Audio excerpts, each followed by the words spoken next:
इसमें जो बच्चे जो भी हैं, आप लोगों के क्वेश्चन आप पूछ लीजिए।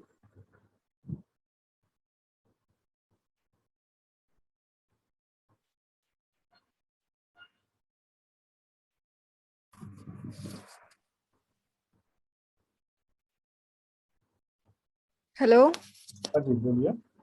सर मुझे ये पूछना है कि जैसे क्रैब साइकिल है और ग्लाइकोलाइसिस है, ईटीएस है, फिर केल्विन साइकिल भी आती है। सर मतलब ये वाला पोर्शन समझ नहीं आ रहा है, तो इसमें से इम्पोर्टेंट क्या है सर, वो बता दीजिए। जैसे ग्लाइकोलाइसिस में हर एक स्टेप इम्पोर्टेंट है, ठीक किस है, स्टेप के आपको बाद क्या। ये चीज बता देते हैं, एक बार हम रेस्पिरेशन एक बार दोबारा बता देते हैं, दोनों का।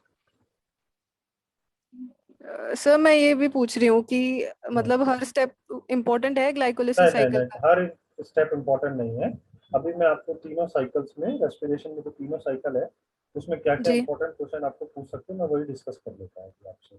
और सर ये मतलब सिट्रिक एसिड साइकिल भी इन्वॉल्व है उसी में। कोई बात नहीं, मैं आपकी सारे मन की जो भी दुविधाएं हैं सभी को दूर कर देती और हूँ। और सर बताइए। हाँ, सर ये कि बोलिए। ये एम्फिबोलिक पाथवे इम्पोर्टेंट है। मैं सब आपको कम अभी कवर कर ठीक है दूँ। सर, ठीक है, ठीक है सर। और बताइए, और क्या टॉपिक आप लोगों को डाउट्स है?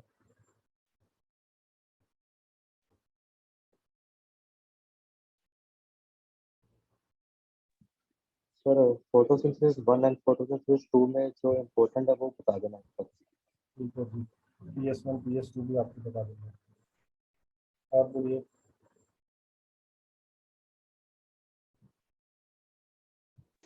सर आपकी आवाज नहीं आ रही, आपका माइक बहुत दूर है। अभी ठीक है? जी सर। हाँ अब ठीक है। ऐसे करो, है ना? ओके, और बोल दीजिए टॉपिक्स आप जल्दी जल्दी। PS1 PS2 आपका रेस्पिरेशन।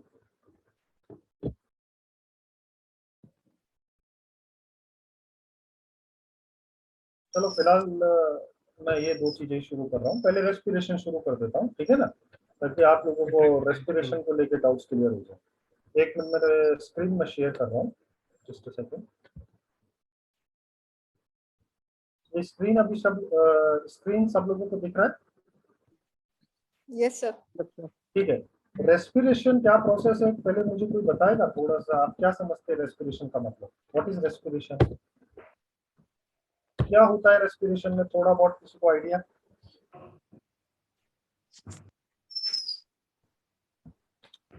आप लोगों की बॉडी में भी रेस्पिरेशन हो रहा है ना, आप लोग भी सांस ले रहे हैं ना, तो यस क्यों हो सर। रहा है respiration, why is it important for the plant, for the animal as well as plant both? Sir वो एनर्जी सिंथेसिस के लिए। एनर्जी प्रोड्यूस करने के लिए, सिंपल थिंग है ना? हम लोग बाहर से खाना खाते हैं, अभी आपने दोपहर में खाना खाया होगा तो क्या होगा, अभी वो डाइजेस्ट होगा, डाइजेस्ट होने के बाद वो ब्रेक डाउन होगा, और ब्रेक डाउन होने के बाद जो भी एनर्जी है वो आपको मिलेगी, और उस एनर्जी के भरोसे आप अपना काम वाम करोगे, जो भी काम करोगे, है ना, भागोगे दौड़ोगे पढ़ोगे लिखोगे। सेम विद द प्लांट, जो फोटोसिंथेसिस करने के बाद प्लांट जो भी फूड प्रोड्यूस करता है उस फूड को सिंपली ब्रेक डाउन करते हैं ऑक्सीजन की प्रेजेंस में, और कई बार एब्सेंस में, ठीक है। तो उसको ब्रेक डाउन करने से जो भी एनर्जी प्रोड्यूस होती है, प्लांट उस एनर्जी को यूज करता है फिर अपने डिफरेंट काम पे, डिफरेंट प्रोसेसेस में। तो respiration is nothing but it's a process where जो भी आपका फूड मटेरियल अवेलेबल है उसको ब्रेक डाउन करना है और एनर्जी प्रोड्यूस करना है, सिंपल थिंग, ठीक है। कई बार ऑक्सीजन की प्रेजेंस में ब्रेक डाउन करना पड़ता है, कई बार कई सिचुएशन ऐसी बनती है कि ऑक्सीजन अवेलेबल नहीं होती, लेकिन बॉडी की रिक्वायरमेंट को, प्लांट की रिक्वायरमेंट को देखते हुए सेल कई बार एनएरोबिक रेस्पिरेशन भी करती है। तो दो टाइप के रेस्पिरेशन होते हैं, अगर ऑक्सीजन की प्रेजेंस में रेस्पिरेशन हो रहा है तो उसको एरोबिक रेस्पिरेशन बोलते हैं, और ऑक्सीजन की एब्सेंस में अगर रेस्पिरेशन हो रहा है तो उसको एनएरोबिक रेस्पिरेशन बोलते हैं, ठीक है ना। तो पहला लाइन मैंने लिख दिया, it is the process of oxidation. तो पहला क्वेश्चन आपको यही पूछ लेते हैं कई बार कि respiration is a oxidation process, reduction process, और ऑप्शन में सी में कुछ और दे दिया, डी में कुछ और, नन ऑफ द अबव दे दिया। तो सीधी सी बात है, यहाँ आपको ऑक्सीजन दिख रहा है, ऑक्सीजन दिख रहा है, इसका मतलब ऑक्सीजन की प्रेजेंस की वजह से ही ये फूड ब्रेक डाउन हो रहे हैं, इसीलिए oxygen is a oxidation process. And oxygen की प्रेजेंस में जब रेस्पिरेशन होता है तो हम उसको क्या बोलेंगे, ऑक्सीडेटिव रेस्पिरेशन भी बोल देते हैं। लेकिन मैंने अभी आपको ये भी बोला ना कि कई बार ऑक्सीजन प्रेजेंस नहीं होती फिर भी फूड ब्रेकडाउन होता है, तो उसको क्या बोलते हैं, एनाएरोबिक रेस्पिरेशन। वहां पे ऑक्सीजन की जरूरत नहीं पड़ती, लेकिन जनरली आपकी बॉडी के अंदर 99.99% जो रेस्पिरेशन होता है वो ऑक्सीजन की प्रेजेंस में होता है, ऑक्सीजन की मदद से होता है। इसीलिए इस टाइप के रेस्पिरेशन को क्या बोलते हैं, ऑक्सीडेटिव प्रोसेस भी बोलते हैं। पहला क्वेश्चन तो आपका ये हो गया। दूसरा क्वेश्चन ये आता है कि सबस्ट्रेट क्या होता है। सबस्ट्रेट का मतलब वो प्रोडक्ट जो टूटेगा। अभी यहाँ पे आपको सिंपल एक ग्लूकोज का मॉलिक्यूल दिख रहा है, ठीक है, मैं हाईलाइट कर रहा हूँ थोड़ा, आपको शायद दिख रहा होगा, ठीक है। तो यहाँ पे आपको सिंपल ग्लूकोज मॉलिक्यूल दिख रहा है, लेकिन प्लांट के अंदर हमेशा ग्लूकोज अवेलेबल नहीं होता। ग्लूकोज क्या होता है, छोटी छोटी ग्लूकोज की यूनिट्स मिलकर क्या बना लेती है, लार्ज कॉम्प्लेक्स कंपाउंड्स बनाती है, जैसे स्टार्च है ना, सुक्रोज, इस टाइप के लार्ज कॉम्प्लेक्स कंपाउंड होते हैं। तो जो भी सबस्ट्रेट अवेलेबल है वो या तो कार्बोहाइड्रेट होते हैं, मेजरली कार्बोहाइड्रेट होते हैं। कार्बोहाइड्रेट में क्या क्या आ जाएगा आपका, सुक्रोज, स्टार्च, सेल्यूलोज, है ना, ये सब आपकी क्या है, कार्बोहाइड्रेट है। कई बार प्लांट के अंदर कार्बोहाइड्रेट अवेलेबल नहीं होता, उस केस में क्या होता है, फैट इस्तेमाल होता है, ठीक है, लिपिड्स इस्तेमाल होते हैं। और अगर फैट और लिपिड्स भी इस्तेमाल नहीं है तो उसके अवेलेबल नहीं है, तो उसके बाद में प्रोटीन जो है वो सबस्ट्रेट की तरह काम करता है। समझ आ गया। चलो Yes, अब sir. ये एक और क्वेश्चन आपका यहाँ पे बनता है कि सबस्ट्रेट जनरली क्या होते हैं। तो जनरली कार्बोहाइड्रेट जो है वो प्राइम सबस्ट्रेट होते हैं, सबसे पहले उन्हीं को ब्रेक डाउन किया जाता है। आप भाई दिन भर में जो भी खाना खाते हो ना, मान लो आपने दाल भी खाया, आपने राइस भी खाया, साथ में आपने थोड़ा बटर भी खाया, तो उस पूरे खाने में सबसे पहले आपका जो राइस है ना, because rice is a carb, complex carb, तो सबसे पहले राइस ब्रेक डाउन होगा। जब आपकी बॉडी में राइस खत्म हो जाएगा, आपने शाम को खाना नहीं खाया सब कुछ, क्योंकि आपकी बॉडी के पास अब कोई और ऑप्शन नहीं है कार्बोहाइड्रेट के लिए, तो वो क्या ब्रेक डाउन करेगी, फिर आपका जो बटर है, फैट, वो ब्रेक डाउन करेगी। अब वो भी खत्म हो गया, आपने फिर अगले दिन खाना नहीं खाया, तो आपकी बॉडी किसको ब्रेक डाउन करेगी, एनर्जी प्रोड्यूस करने के लिए प्रोटीन को यूटिलाइज करेगी, ठीक है ना। तो इसलिए तो बोलते हैं ना भाई, वो जब जब वर्कआउट वगैरह करते हो, जिम वगैरह करते हो, तो क्या होते हैं, आप फैट बर्न करते हो। फैट कब बर्न होता है, जनरली बोलते हैं ना, जिन लोगों को वेट लूज करना है वो मॉर्निंग टाइम में वर्कआउट करो, क्योंकि रात भर में आपने जो खाना खाया है, रात को जो खाना खाया था वो रात भर में क्या हुआ, डाइजेस्ट हो गया। मॉर्निंग में आपका बॉडी के अंदर क्या अवेलेबल है, फैट अवेलेबल है। फैट जो है सेकेंडरी सबस्ट्रेट है जो यूज होता है कार्बोहाइड्रेट के बाद। तो जब आप मॉर्निंग में वर्कआउट करते हो तो आपका फैट ज्यादा बर्न होता है, और लोग फिर क्या है, वो फिगर मेंटेन करते हैं ना। चलो फिर आगे बात करते हैं।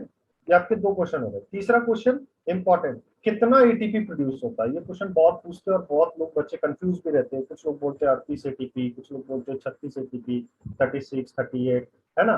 तो सिंपल बात याद रखो, प्रोकैरियोट्स में जो प्रोकैरियोट्स होते हैं ना, पता है ना prokaryotes, single cell organisms, paramecium, euglena, amoeba, yes sir, yes sir. हाँ, जो यूनिसेलुलर ऑर्गेनिजम्स है उनमें 38 एटीपी प्रोड्यूस होता है। और जो यूकैरियोट्स है, हम लोग मतलब जो मल्टी सेलुलर ऑर्गेनिजम्स है, उनमें 36 एटीपी प्रोड्यूस होता है। इसलिए मैंने यहाँ 36 लिखा है, क्योंकि हम प्लांट की बात कर रहे हैं। Plant is a multi cellular eukaryotic organism. Clear है सबको? Yes, sir. हाँ, उसका रीजन मैं आपको नहीं बता रहा हूँ, तो नहीं तो आप बहुत कंफ्यूज हो जाओगे फिर, है ना। देखो, फिजियोलॉजी ऐसा सब्जेक्ट है जिसमें हर बात का जस्टिफिकेशन होता है। आप कोई भी चीज हवा में नहीं बोलते, है ना। इसलिए फिजियोलॉजी में एक बात हमेशा याद रखना, जब भी आपको कोई क्वेश्चन आए, तो भले ही आपको पता है कि ऑप्शन ए सही है, आंख बंद करके आप बोल रहे हो कि हाँ नहीं ये ऑप्शन ही सही है, मैं फिर भी आप लोगों को सजेस्ट करूंगा कि ऑप्शन बी भी पढ़ना, ऑप्शन सी भी पढ़ना और ऑप्शन डी भी पढ़ना। फिजियोलॉजी में ये इंपॉर्टेंट नहीं है क्या सही है, कौन सा ऑप्शन सही है। फिजियोलॉजी में ये इंपॉर्टेंट है कि बाकी के 3 ऑप्शन क्यों गलत है, ये हमेशा याद रखिएगा। इसलिए बहुत मिस्टेक्स करते हैं बच्चे, है ना। अगर आपको आपको ऑप्शन में आया how much ATP will produce during aerobic respiration from 1 molecule of glucose, या मैंने एक ग्लूकोज का मॉलिक्यूल ही रखा है ना, C6H12O6, तो आप ये बात हमेशा याद रखना कि आपको ऑप्शन मिलेंगे 36, 38, 34, 32। तो 34 क्यों आंसर नहीं है, 32 क्यों आंसर नहीं है, 36 क्यों आंसर नहीं है, या 38 क्यों आंसर नहीं है, पहले आपको वो क्लियरिफाई करना है, ठीक है। उसके बाद जो एक ऑप्शन बच रहा है वो इसीलिए आंसर है, वो टिक करना है, ठीक है। ये बात याद रखिएगा थोड़ा। हाँ, ये जो रिएक्शन अभी आप देख रहे हैं ये थोड़ा मॉडिफाइड हो चुका है अब प्रेजेंटली। जो रिसेंट फाइंडिंग्स हुई है फिजियोलॉजी में पिछले 10 एक सालों में, उनमें ये रिएक्शन को मॉडिफाइड कर दिया है। यहाँ C6H12O6 ग्लूकोज के मॉलिक्यूल के साथ में ऑक्सीजन दिख रहा है, और यहाँ आप 6 मॉलिक्यूल ऑफ वाटर भी जोड़ना लगा, और रिटर्न में आपको यहाँ बाय प्रोडक्ट में 12 H2O मॉलिक्यूल मिलने लगे। तो वो अभी आप याद रखो ना रखो कोई फर्क नहीं पड़ता, क्योंकि वो उतने अपडेटेड नहीं है जो आपके पेपर बना रहे हैं, ये फिजियोलॉजी की बहुत रिसेंट अपडेट है। चलिए अब बात करते हैं आगे। दो टाइप के रेस्पिरेशन मैंने आपको बोले, एरोबिक रेस्पिरेशन और एनएरोबिक रेस्पिरेशन। तो सिंपल डिफरेंस यहाँ लिखे हुए हैं कि एरोबिक रेस्पिरेशन हमेशा ऑक्सीजन की प्रेजेंस में होगा और एनएरोबिक रेस्पिरेशन हमेशा ऑक्सीजन की एब्सेंस में होगा। ठीक है, पहली बात। दूसरी बात, ऑक्सीजन की वजह से एरोबिक रेस्पिरेशन के दौरान जो भी आपका सबस्ट्रेट होता है, चाहे वो प्रोटीन हो, चाहे वो फैट हो, चाहे वो कार्बोहाइड्रेट हो, वो कंप्लीटली ऑक्सीडाइज होता है, पूरा का पूरा टूटता है ना। एक एक कार्बन मॉलिक्यूल को तोड़ा जाता है, एक एक कार्बन बॉन्ड के पास में जो एनर्जी उसको यूज किया जाता है। लेकिन एनएरोबिक रेस्पिरेशन में आपका जो भी सबस्ट्रेट है वो पार्शियली डिकम्पोज होता है या पार्शियली ऑक्सीडाइज होता है। कहने का मतलब है बहुत कम अमाउंट ऑफ एनर्जी रिलीज होती है, बहुत कम अमाउंट। ठीक है, लगभग 2 ATP जो भी ग्लाइकोलाइसिस में आती है, सिर्फ वो, उसके बाद अलावा कुछ प्रोड्यूस नहीं होता। ठीक है, जबकि एरोबिक रेस्पिरेशन की अगर आप बात करें तो वह 36 ATP प्रोड्यूस होती है यूकैरियोटिक्स में, मल्टीसेलुलर ऑर्गेनिजम्स। ठीक है, मैं बार बार ये पीछे ऐड कर दे रहा हूँ, 36 ATP हमेशा यूकैरियोट्स में, मल्टीसेलुलर ऑर्गेनिजम्स में ही प्रोड्यूस होती है। अब अगली बात करते हैं कि large amount of energy release होती है। ऑब्वियसली 36 ATP कहीं ज्यादा है 2 ATP से। ठीक है, ATP मैं बोल रहा हूँ, किसी को ATP का फुल एब्रिविएशन मालूम है? फुल फॉर्म क्या होता है? Adenosine triphosphate. हाँ, एडिनोसिन ट्राइफॉस्फेट। ओके, 3 फॉर्म होती है। एडिनोसिन मोनोफॉस्फेट AMP बोलते हैं, एडिनोसिन डाइफॉस्फेट ADP बोलते हैं, adenosine triphosphate 3 ATP। Adenosine is nothing but a ring of 5 carbon, 5 carbon की एक रिंग होती है जिसके ऊपर अगर एक फॉस्फेट ग्रुप अटैच है तो उसको एडिनोसिन मोनोफॉस्फेट बोल देते हैं। उसी एडिनोसिन रिंग पर अगर 2 फॉस्फेट ग्रुप अटैच है तो एडिनोसिन डाइफॉस्फेट बोल देते हैं, और अगर 3 फॉस्फेट अटैच है तो एडिनोसिन ट्राइफॉस्फेट बोल देते हैं।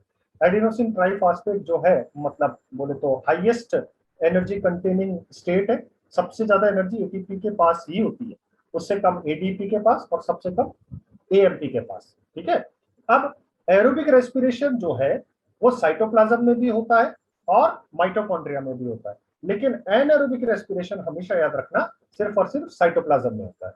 तो ये डिफरेंस में आपको क्वेश्चन हर पॉइंट पे है, आप इसको ध्यान रखिएगा। ठीक है, चलो अब आगे बात करते हैं। सबसे पहला साइकिल लेते हैं ग्लाइकोलाइसिस। अब आपके मन में सबसे पहला ये क्वेश्चन आएगा कि ये पूरा जो ब्रेक डाउन का प्रोसेस है, एक ग्लूकोज के मॉलिक्यूल को ब्रेक डाउन का प्रोसेस है, क्या जरूरत पड़ रही है सेल को 3 डिफरेंट पाथवे लेके चलने के लिए, या 3 अलग अलग स्टेप्स में क्यों इतना मेहनत कर रही है सेल एक छोटे से 6 कार्बन के मॉलिक्यूल को तोड़ने के लिए? तो कोई कुछ पॉसिबिलिटीज बता सकता है क्यों एक ही स्टेप में? या रिएक्शन में तो आपको एक ही स्टेप दिख रहा है ना, सीधा मैंने तोड़ के दिखा दिया। C6H12 6 ऑक्सीजन मिली, 6 कार्बन डाइऑक्साइड निकला, 6 मॉलिक्यूल वाटर का निकला और 36 ATP मिल गया। लेकिन ये प्रोसेस इतना सिंपल नहीं है। एक्चुअली ये पूरा प्रोसेस जो है साइटोप्लाज्म और माइटोकॉन्ड्रिया दोनों में कंप्लीट होता है, और 3 स्टेप्स इसको करने में लगते हैं, 3 मतलब कड़ियां लगती हैं करने में। तो कोई मुझे क्या कोई पॉसिबल एक्सप्लेनेशन दे सकता है क्या जरूरत पड़ेगी ऐसा, एक बार में क्यों नहीं तोड़ देते? सर मेरे ख्याल से जो एंजाइम्स होते हैं वो अवेलेबल नहीं होते जो इनके लिए रिक्वायरमेंट है। Good, perfect perfect. और कोई एक्सप्लेनेशन? देखिए, सबसे बड़ा एक्सप्लेनेशन तो यही आता है कि जो 6 कार्बन का मॉलिक्यूल है ना, एक सेल के लिए 36 ATP की एनर्जी बहुत ज्यादा होती है, बहुत ज्यादा होती है। उतनी एनर्जी अगर एक बार में रिलीज हो गई तो सेल ब्रस्ट कर जाएगा, सेल जो है वो टूट जाएगा। दूसरी बात, साइटोप्लाज्म और माइटोकॉन्ड्रिया दो अलग अलग ऑर्गेनल्स क्या बोलूं, दो अलग अलग साइट्स के इन्वॉल्व होने का दूसरा रीजन ये बनता है कि सीधी सी बात, अभी आप में से किसी ने बोला कि एंजाइम्स जो है वो स्पेसिफिक होते हैं। माइटोकॉन्ड्रियल एंजाइम माइटोकॉन्ड्रिया में ही मिलते हैं, साइटोप्लाज्मिक एंजाइम साइटोप्लाज्म में ही मिलते हैं। तो जो एंड प्रोडक्ट्स बनते हैं, जो भी इनके एंड प्रोडक्ट्स बनते हैं, मैं बताऊंगा क्या एंड प्रोडक्ट्स होता है, वो वहां पर पर्टिकुलर प्लेस पे ब्रेक नहीं हो सकता, उसको अब माइटोकॉन्ड्रिया में जाना पड़ेगा ब्रेक डाउन होने के लिए। और अल्टीमेटली जो है ATP जो प्रोड्यूस होती है वो माइटोकॉन्ड्रिया की इनर मेम्ब्रेन पर ही प्रोड्यूस होती है, साइटोप्लाज्म में प्रोड्यूस नहीं हो सकती, क्योंकि जो ATP प्रोड्यूस करने का मैकेनिज्म है, ठीक है, उसको F1 एटीपेज एंजाइम भी बोलते हैं, वो एक्चुअली माइटोकॉन्ड्रिया की इनर मेम्ब्रेन पर ही होता है, इसीलिए प्रोडक्ट को माइटोकॉन्ड्रिया के अंदर जाना ही पड़ेगा। दूसरा कारण ये भी आता है कि जो भी सुक्रोज है, ये सब स्टार्च है, ये सब साइटोप्लाज्म में ज्यादा होता है। तो साइटोप्लाज्म में होने के बावजूद ये इतने बड़े मॉलिक्यूल होते हैं, जैसे 6 कार्बन का मॉलिक्यूल एक बहुत बड़ा मॉलिक्यूल है सेल मेम्ब्रेन के लिए, माइटोकॉन्ड्रिया की मेम्ब्रेन के लिए, सॉरी, तो वो एंट्री नहीं ले पाते। माइटोकॉन्ड्रियल मेम्ब्रेन जो है इतने बड़े मॉलिक्यूल्स को अलाउ नहीं करती। आप पढ़े होंगे ना, सेलेक्टिव परमिएबल होती है मेम्ब्रेन्स ऑर्गेनेल की, है ना, तो सेलेक्टिव जी परमिएबल सर। होने की वजह से ये मेम्ब्रेन्स अलाउ नहीं करती इतने बड़े मॉलिक्यूल्स को। पहले ये बोलती कि आप छोटे मॉलिक्यूल बन के आओ, अपने आप को ब्रेक डाउन करो, स्मॉल पार्टिकल्स में कन्वर्ट करो, then only we are allowed you within the mitochondria. तो ये एक रीजन होता है। तो सबसे पहला जो ब्रेकडाउन का प्रोसेस है वो होता है ग्लाइकोलाइसिस। नाम में आपको सब समझ आएगा, glyco means glucose, lysis means मतलब टूटना, ठीक है, बहुत सिंपल नाम है ग्लाइकोलाइसिस। ग्लाइको मतलब ग्लूकोज या फिर शुगर, और लाइसिस मतलब इसका ब्रेकडाउन। इसको हम ईएमपी पाथवे भी बोलते हैं। क्यों बोलते हैं? क्योंकि इसको 3 साइंटिस्ट ने डिस्कवर किया था, एम्डेन, मेयरॉफ एंड पार्नेस ने। क्या नाम है? एम्डेन, मेयरॉफ एंड पार्नेस। नीचे लिखा आएगा, डोंट वरी, बाकी आप किसी भी बुक में पढ़ोगे आपको मिल जाएगा। इसलिए इसको क्या बोलते हैं? EMP pathway. तीनों साइंटिस्ट के फर्स्ट इनिशियल को यूज करके इसको ईएमपी पाथवे बोलते हैं। एम्पटन, मेयरॉफ एंड पार्नेस 3 साइंटिस्ट थे, उन्होंने डिस्कवर किया था। याद रखो, ये पूरा साइकिल ग्लाइकोलाइसिस का साइटोप्लाज्म में ही होता है, ठीक है, साइटोप्लाज्म में ही ये पूरा साइकिल होता है। और इसके सबस्ट्रेट क्या होते हैं? वही आपका स्टार्च, ग्लूकोज, फ्रक्टोज, सुक्रोज, ये सारे सबस्ट्रेट होते हैं ग्लाइकोलाइसिस के लिए, ठीक है। यानी कि साइकिल कहां से स्टार्ट होता है? इन सब हेक्सोस शुगर से। हेक्सोस शुगर का मतलब 6 कार्बन की शुगर को मैं हेक्सोस शुगर बोल देता हूँ, ठीक है। अगली बात, साइकिल के किसी भी स्टेप में एक भी ऑक्सीजन का मॉलिक्यूल नहीं लगता, ठीक है, क्या समझे? पूरे साइकिल में 10 स्टेप्स हैं, 10 के 10 स्टेप्स में कहीं पर भी ऑक्सीजन का एक मॉलिक्यूल भी इस्तेमाल नहीं होता। तो आप क्या इमेजिन कर सकते हो, यहाँ से क्या कंक्लूजन निकाल सकते हो कि ये साइकिल कॉमन साइकिल है, क्योंकि ऑक्सीजन नहीं लग रहा है। तो ये एरोबिक कंडीशन में भी हो रहा है और एनारोबिक कंडीशन में भी होगा। भाई अगर ऑक्सीजन लग रही होती तो मैं बोल सकता था नहीं, ये साइकिल स्पेसिफिक है एरोबिक कंडीशन के लिए ही, लेकिन ये साइकिल साइटोप्लाज्म में होता है, पहला क्वेश्चन। दूसरा क्वेश्चन, साइकिल के किसी भी स्टेप में ऑक्सीजन की जरूरत नहीं पड़ती। तीसरा, इसको ईएमपी पाथवे भी बोलते हैं क्योंकि इसको एम्डेन, मेयरॉफ एंड पार्नेस ने ढूंढा था।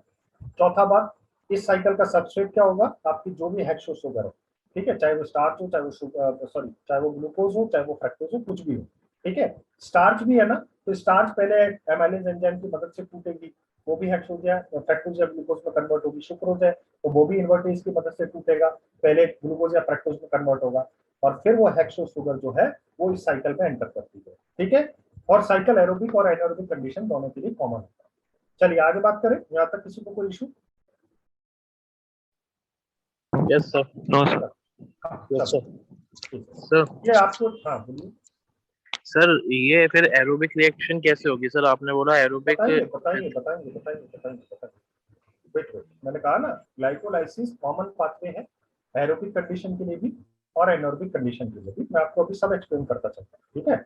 अब देखिए, आपको यहाँ साइकिल दिख रहा है, हालांकि साइकिल में 10 स्टेप्स होते हैं।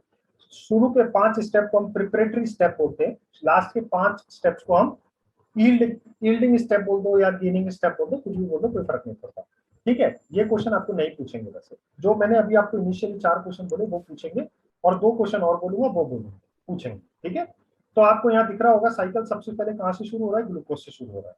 ग्लूकोज किसमें कन्वर्ट होता है, क्या कन्वर्ट होता है, भूल जाओ सब कुछ मत याद रखो, बस साइकिल ग्लूकोज से शुरू होता है। ग्लूकोज एक 6 कार्बन की शुगर है, इस पर हेक्सो शुगर भी बोल देते हैं। ग्लूकोज की जगह फ्रक्टोज भी हो सकता है, ठीक है, कोई प्रॉब्लम नहीं है। लास्ट में जो एंड प्रोडक्ट है वो क्या बनता है? Pyruvic acid. ये बहुत इंपॉर्टेंट है, ये याद रखना। ग्लाइकोलाइसिस का एंड प्रोडक्ट क्या होता है?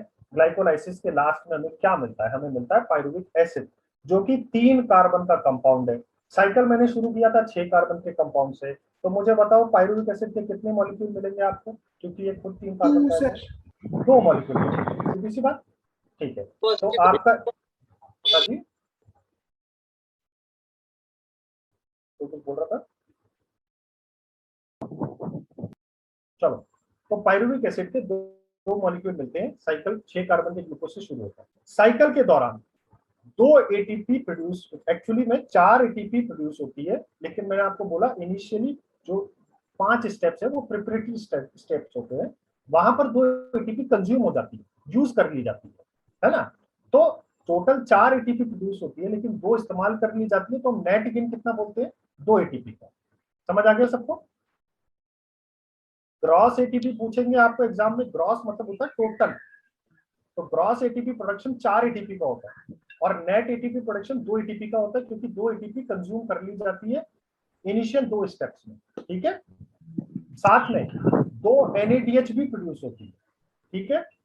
तो आपका टोटल यील्ड क्या मिला आपको, ग्लाइकोलाइसिस से क्या मिला आपको, 2 पायरुविक एसिड के मॉलिक्यूल मिले, साथ में 2 ATP मिली और साथ में 2 NAD मिली, ठीक है। NADH बोल दो, NADH बोल दो, कोई दिक्कत नहीं। यहाँ तक समझ आ गया ग्लाइकोलाइसिस से क्या प्रोड्यूस हो रहा है?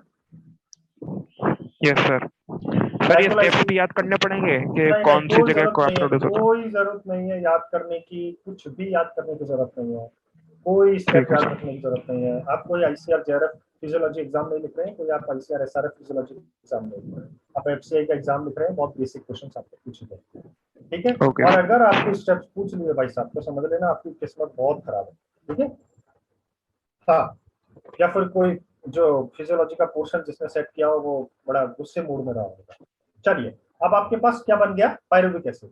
अब पायरुविक एसिड बनने के बाद यहाँ डिवाइडेशन होता है कि इस पायरुविक एसिड को या तो एरोबिक रेस्पिरेशन में एंटर करना है या एनारोबिक रेस्पिरेशन में एंटर करना है। अगर सेल के पास ऑक्सीजन अवेलेबल है तो पायरुविक एसिड को भेज दिया जाता है माइटोकॉन्ड्रिया के पास। अगर सेल के पास ऑक्सीजन उपस्थित नहीं है तो पायरुविक एसिड को साइटोप्लाज्म में ही रोक दिया जाता है और वहीं पे उसको आगे जाके या तो एथिल अल्कोहल में चेंज कर देते हैं या लैक्टिक एसिड में चेंज कर देते हैं। समझ आ गया? yes, जो आपके प्रोकैरियोट्स होते हैं, बैक्टीरिया वगैरह और ये सब है ना, उन सब में ऑक्सीजन का इस्तेमाल लगभग ना के बराबर होता है। उनके पास माइटोकॉन्ड्रिया होता भी नहीं, उनको ऑक्सीजन दे भी दोगे तो भी वो कुछ नहीं कर सकते क्योंकि उनके पास माइटोकॉन्ड्रिया नहीं है। तो वो हमेशा एनारोबिक रेस्पिरेशन ही करेंगे आपके प्रोकैरियोट्स। तो यहाँ पायरुविक एसिड डिसाइड करता है, अगर सॉरी यहाँ ऑक्सीजन की प्रेजेंस डिसाइड करती है कि अब पायरुविक एसिड को माइटोकॉन्ड्रिया के पास भेजना है एरोबिक रेस्पिरेशन के लिए, या इसको साइटोप्लाज्म में रख के ही इसको एनारोबिक रेस्पिरेशन के तहत ऑक्सीजन की अनुपस्थिति में पायरुविक एसिड को या तो एथिल अल्कोहल में तोड़ दिया जाता है या लैक्टिक एसिड में तोड़ दिया जाता है। एक और इंपॉर्टेंट चीज बताता हूँ, lactic acid generally human body में प्रोड्यूस होता है और एथिल अल्कोहल जनरली प्लांट के अंदर प्रोड्यूस होता है, ठीक है। अरे आपने ऑब्जर्व किया होगा यार, कभी किसी फ्लडेड फील्ड में गए हो क्या? पूरा पानी भर गया हो फील्ड में, 2-3 दिन के लिए पानी भरा हो फील्ड में, आप उसके पास से निकलो आपको थोड़ा अल्कोहल जैसा स्मेल आएगा, है ना, दारू जैसा स्मेल आता है। वो क्या है कि रूट पूरा पानी में डूबा हुआ है, रूट के पास ऑक्सीजन अवेलेबल है नहीं, लेकिन प्लांट को तो खड़ा रखना है, प्लांट को तो ऑक्सीजन उसको एनर्जी देनी है। तो क्या करता है, रूट इन कंडीशंस में एनारोबिक रेस्पिरेशन स्टार्ट करती है और एनारोबिक रेस्पिरेशन के दौरान एथिल अल्कोहल प्रोड्यूस होता है। तो जो स्मेल आती है पूरे पानी से भरे हुए फ्लडेड खेत में 2-3 दिन के बाद, वो एथिल अल्कोहल की होती है। लैक्टिक एसिड के एग्जांपल मैं आपको यहाँ से बताता हूँ कि मान लो आपने बहुत हैवी वर्कआउट किया या आपने बहुत हैवी कुछ काम किया, तो थोड़ी देर बाद आपके उस पर्टिकुलर पोर्शन में दर्द होने लगता है। जैसे आप बहुत तेज रनिंग किए, है ना, रनिंग करो तो आपको रात में फिर पैरों में दर्द होता है। उन कंडीशंस में क्या होता है कि जब आप भाग रहे हैं तो आपकी बॉडी उतना ऑक्सीजन आपकी मसल्स को नहीं दे पा रही है ना, आपकी मसल बहुत ज्यादा एनर्जी कंज्यूम कर रही है लेकिन ऑक्सीजन उतना अवेलेबल नहीं हो रहा। उस कंडीशन में सेल फिर क्या सोचती है, भाई अभी तो एनारोबिक रेस्पिरेशन करके इसको फटाफट से एनर्जी दो, बंदा भाग रहा है, बाद में देख लेंगे जो है। तो उस कंडीशन में ह्यूमन बॉडी के अंदर क्या होता है, एनारोबिक रेस्पिरेशन स्टार्ट होता है और लैक्टिक एसिड प्रोड्यूस होता है। तो आपको जो दर्द होता है ना मसल्स में, वो लैक्टिक एसिड के जमा होने की वजह से होता है। जब वो धीरे धीरे लैक्टिक एसिड डिसॉल्व हो जाता है अपने आप, तो आपका दर्द भी खत्म हो जाता है, ठीक है। चलिए अब आगे बात करते हैं। तो यहाँ तक किसी को कोई दिक्कत? सर आपने टोटल गेन कितना बताया था एटीपी का ग्लाइकोलाइसिस में? देखो टोटल गेन वगैरह मत याद रखो, अलग अलग पूछा जाता है। एटीपी का याद रखो, 2 एटीपी जो है नेट प्रोड्यूस होती है। देखो 2 टर्म होते हैं, नेट और ग्रॉस। ग्रॉस मतलब होता है जो आपको टोटल मिला। भाई दुकान में आपने 10,000 रुपए कमाए आपकी दुकान में, तो 10,000 जो है आपका ग्रॉस हो गया, लेकिन आप सामान भी तो लेके आए हो ना भाई, आपने खुद से भी तो पैसा लगा के दुकान जो खर्च बनाई है, जो उसमें मटेरियल डाला है, वो पैसा भी तो है ना। तो तो आपको कमाई कितना हुआ, आपने खुद ने कितना खर्चा किया, वो घटा के जो बचा वो क्या हो गया, नेट हो गया, है ना भाई। 10,000 मैंने ठीक है कमाए, लेकिन 5,000 का तो सामान मैंने लगा दिया ना, तो मेरी हम्म। नेट प्रॉफिट कितना, इनकम कितनी है, वो मेरी 5,000 है। तो ऐसे ही ग्लाइकोलाइसिस में क्या होता है, 4 एटीपी प्रोड्यूस होती है, लेकिन शुरू के 2 इनिशियल स्टेप्स में 2 एटीपी खर्च भी हो जाती है ना, सबस्ट्रेट यूज कर लेते हैं 2 एटीपी। तो आपका नेट गेन कितना हो गया, 2 एटीपी, और ग्रॉस गेन कितना हो गया, 4 एटीपी। एनएडी अलग से प्रोड्यूस होती है 2 एनएडीएच, ठीक है। तो सर ये सर NADH जो होती है इसको कन्वर्जन नहीं करते, जैसे एक करेंगे ना, NADH 3 ATP करेंगे ना, करेंगे ना 3 बाबा। ATP बना, तो इसमें वो ग्लाइकोलाइसिस में ऐड नहीं होती सर उनके ATP? रुको ना यार, सब बताएंगे आप, सब्र तो रखो, सर सब कन्वर्ट करेंगे अभी। हाँ बोलिए।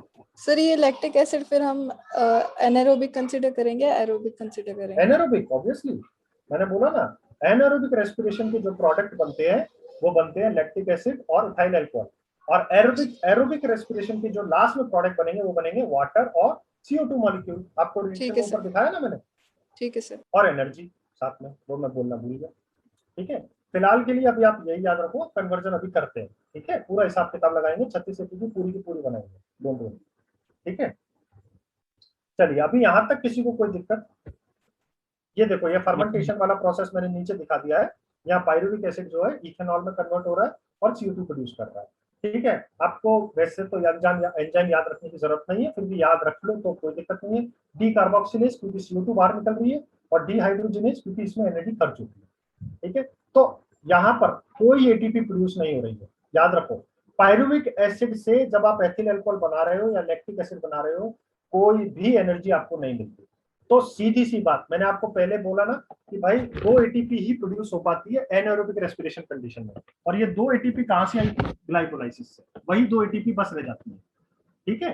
जो लैक्टिक एसिड आगे जाके break down, sorry pyruvic acid आगे जाके ब्रेक डाउन होता है ना, वहां हमें कुछ नहीं मिलता, 0, ठीक है। देखो यहाँ लिखा हुआ है only 7% of energy of glucose molecule is release during the fermentation, बहुत कम अमाउंट है ये एनर्जी की, ठीक है। ये बैक्टीरिया में पायरुविक एसिड लैक्टिक एसिड में कन्वर्ट हो गया, है ना, लैक्टेट डिहाइड्रोजिनेज, क्योंकि यहाँ पे भी NADH2 यूज होती है इसमें, ठीक है। अब आते हैं ग्लाइकोलाइसिस का। हाँ, ये मैंने पूरा आपका समरी यहाँ पे जो क्वेश्चंस बन सकते हैं वो मैंने मेंशन कर दिए हैं। It is the process of breaking down of glucose to pyruvic acid. Glucose 6 carbon का मॉलिक्यूल है, पायरुविक एसिड 3 कार्बन की मॉलिक्यूल है, इसलिए 2 मॉलिक्यूल पायरुविक एसिड के हमें मिलते हैं, ठीक है। साइकिल को एम्डेन, मेयरॉफ एंड पार्नेस ने दिया था, इसलिए इसको EMP पाथवे भी बोलते हैं, ठीक है। अगली बात करते हैं कि 10 रिएक्शंस होती हैं पूरे साइकिल में। नेट एटीपी जो प्रोड्यूस होती है वो होती है 2, क्योंकि 4 प्रोड्यूस होती है और 2 कंज्यूम हो जाती है, इसलिए 2 एटीपी, ठीक है। द पायरुवेट सो प्रोड्यूस में अंडरगो, मतलब अब पायरुवेट जो प्रोड्यूस हुआ उसके पास ऑप्शन है, अगर ऑक्सीजन अवेलेबल है तो माइटोकॉन्ड्रिया के पास चला जाएगा, नहीं है तो वो साइटोप्लाज्म में ही रहकर इसमें कन्वर्ट हो जाएगा, या तो लैक्टिक एसिड में या एथिल अल्कोहल में, ठीक है। और वहां उन दोनों प्रोसेसेस के दौरान कोई भी एनर्जी प्रोड्यूस नहीं होती, 0 एटीपी 0 NADH2 प्रोड्यूस होती है। यहाँ तक क्लियर? अब आगे बढ़े एरोबिक रेस्पिरेशन की तरफ। मान लीजिए पायरुविक एसिड को ऑक्सीजन मिल गया, अब क्या होगा, उस ऑक्सीजन को भेजा जाएगा, उस पायरुविक एसिड को कहां भेजा जाएगा, माइटोकॉन्ड्रिया के पास, ठीक है। माइटोकॉन्ड्रिया की मेम्ब्रेन आउटर वाली जो होती है, 2 मेम्ब्रेन होती है माइटोकॉन्ड्रिया की, सबको पता है ना, outer membrane, inner membrane. Yes sir. तो अब क्या होता है, पायरुविक एसिड 3 कार्बन का मॉलिक्यूल है, तो बाहर वाली मेम्ब्रेन बोलती है ठीक है वी अलाउड यू, आ जाइए, आप छोटे हैं काफी, अभी 3 कार्बन के कंपाउंड है, वी अलाउड यू। लेकिन इनर वाली मेम्ब्रेन फिर से मना कर देती है, नहीं, still you are very big, you have to break down again yourself. तो पेरीमाइटोकॉन्ड्रियल स्पेस जो होता है, कौन सा स्पेस, पेरीमाइटोकॉन्ड्रियल, बोले तो आउटर मेम्ब्रेन और इनर मेम्ब्रेन के बीच में जो स्पेस है ना, वहां पर ये पायरुविक एसिड फिर से ब्रेक डाउन होता है एक 2 कार्बन के मॉलिक्यूल में, जिसको बोलते हैं एसिटाइल कोएंजाइम ए। क्या बोलते हैं, एसिटाइल कोएंजाइम ए। इस रिएक्शन को, एक ही रिएक्शन है छोटी सी, पायरुविक एसिड में से एक CO2 का मॉलिक्यूल बाहर निकलता है, एक NAD का मॉलिक्यूल प्रोड्यूस होता है, और क्या बन जाता है, एसिटाइल कोएंजाइम ए, जो कि 2 कार्बन का है, क्योंकि एक कार्बन CO2 के रूप में बाहर निकल गया, ठीक है। एक NADH2 का मॉलिक्यूल आपको यहां पर भी मिल गया, और अब एसिटाइल कोएंजाइम जब 2 कार्बन का मॉलिक्यूल में कन्वर्ट हो गया, तब इनर मेम्ब्रेन उसको अलाउ करती है और बोलती है कि अब आप अंदर आ सकते हैं, कहां पे, माइटोकॉन्ड्रिया के मैट्रिक्स में। मैट्रिक्स का मतलब वो फ्लूइड जो होता है वहां पे, और वहां पे चलता है क्या, दूसरा साइकिल जिसे बोलते हैं क्रेब्स साइकिल। क्रेब्स साइकिल क्यों बोलते हैं मैं एक्सप्लेन कर देता हूं, क्योंकि इसको हेंस ए क्रेब या H.A. क्रेब ने डिस्कवर किया था, इसके लिए उसे नोबेल प्राइज भी मिला, ठीक है, इसलिए इसको क्रेब साइकिल भी बोलते हैं। इसको सिट्रिक एसिड साइकिल भी बोलते हैं, क्यों, क्योंकि इसमें जो पहला प्रोडक्ट बनता है वो बनता है सिट्रिक एसिड, इसलिए इसको सिट्रिक एसिड साइकिल भी बोलते हैं। इसको ट्राई कार्बोक्सिलिक एसिड साइकिल भी बोलते हैं, क्यों, क्योंकि सिट्रिक एसिड के पास में 3 कार्बोक्सिलिक ग्रुप होते हैं, COOH, COOH, COOH, इसलिए इसको ट्राई कार्बोक्सिलिक एसिड साइकिल भी बोलते हैं। और कोई इशू किसी को भी, अब याद रखना ये सारे नाम एक ही साइकिल के हैं, एक क्रेब साइकिल अलग नहीं है, एरोबिक साइकिल अलग नहीं है, सिट्रिक एसिड साइकिल अलग नहीं है। एरोबिक साइकिल क्या होता है, एरोबिक साइकिल में हम इसको कंसिडर करते हैं सिट्रिक एसिड साइकिल या क्रेब साइकिल, क्यों, क्योंकि ये तभी होगा जब ऑक्सीजन अवेलेबल नहीं होगी। अभी मैंने आपको एक्सप्लेन किया था कि जब ऑक्सीजन अवेलेबल नहीं होगी तो क्या होगा, है ना, साइटोप्लाज्म में, तो इसी साइकिल को सब कुछ बोलते हैं, ठीक है। और कोई इशू यहाँ तक किसी को अभी समझने में? सर एसिटाइल को एंजाइम बनने में 1 NADH2 हाँ 1 NADH2 प्रोड्यूस होती है, ठीक है। अभी अपना दिमाग मत चलाओ कि 1 NADH2 3 ATP के बराबर और ये मैं फिर मल्टीप्लाई कर दूं और फिर मैं जोड़ जाड़ के क्या ही बना दूं, मैं आपको सब बताऊंगा सीधा सीधा सिंपल सिंपल, है ना। अभी दोनों चीजें अलग अलग रखो, ठीक है। पढ़ेंगे हाँ जी बोलिए। ये सारे रिएक्शंस बाय हार्ट करने पड़ेंगे, मतलब पूछ सकते हैं एग्जाम में? नहीं पूछेंगे, एक भी स्टेप एक भी रिएक्शन याद करने की जरूरत नहीं है, आपको समरी याद रखने की जरूरत है, जो मैं इतनी देर से आपको बता रहा हूँ। मैंने आपको ग्लाइकोलाइसिस का एक भी रिएक्शन पढ़ाया नहीं पढ़ाया ना, ग्लूकोज 6 फॉस्फेट में कन्वर्ट हुआ, फिर वो फ्रैक्टोज 6 फॉस्फेट में कन्वर्ट हुआ, वो फ्रैक्टोज 1,6,5 फॉस्फेट में कन्वर्ट हुआ, फिर वो जाके DHAP और उसमें कन्वर्ट होता है 3PGF में। मैंने एक भी रिएक्शन नहीं बताया आपको, जरूरत ही नहीं है याद रखने, जो मैंने क्वेश्चंस बताए सिर्फ वो याद रखना, ठीक है। चलो अब आगे बात करते हैं TCA साइकिल की। अब TCA साइकिल क्यों बोल रहे हैं समझ गए ना, ट्राई कार्बोक्सिलिक एसिड साइकिल, इसलिए इसको TCA साइकिल बोल दिया। क्रेब साइकिल भी बोलता हूँ क्योंकि हेंस ए क्रेब ने ढूंढा था, ठीक है। Try carboxylic acid cycle, citric acid cycle सब इसी के नाम है, कंफ्यूज मत होना, ठीक है। हाँ एरोबिक साइकिल बोल दे तो भी यही है, तो भी मत घबराना।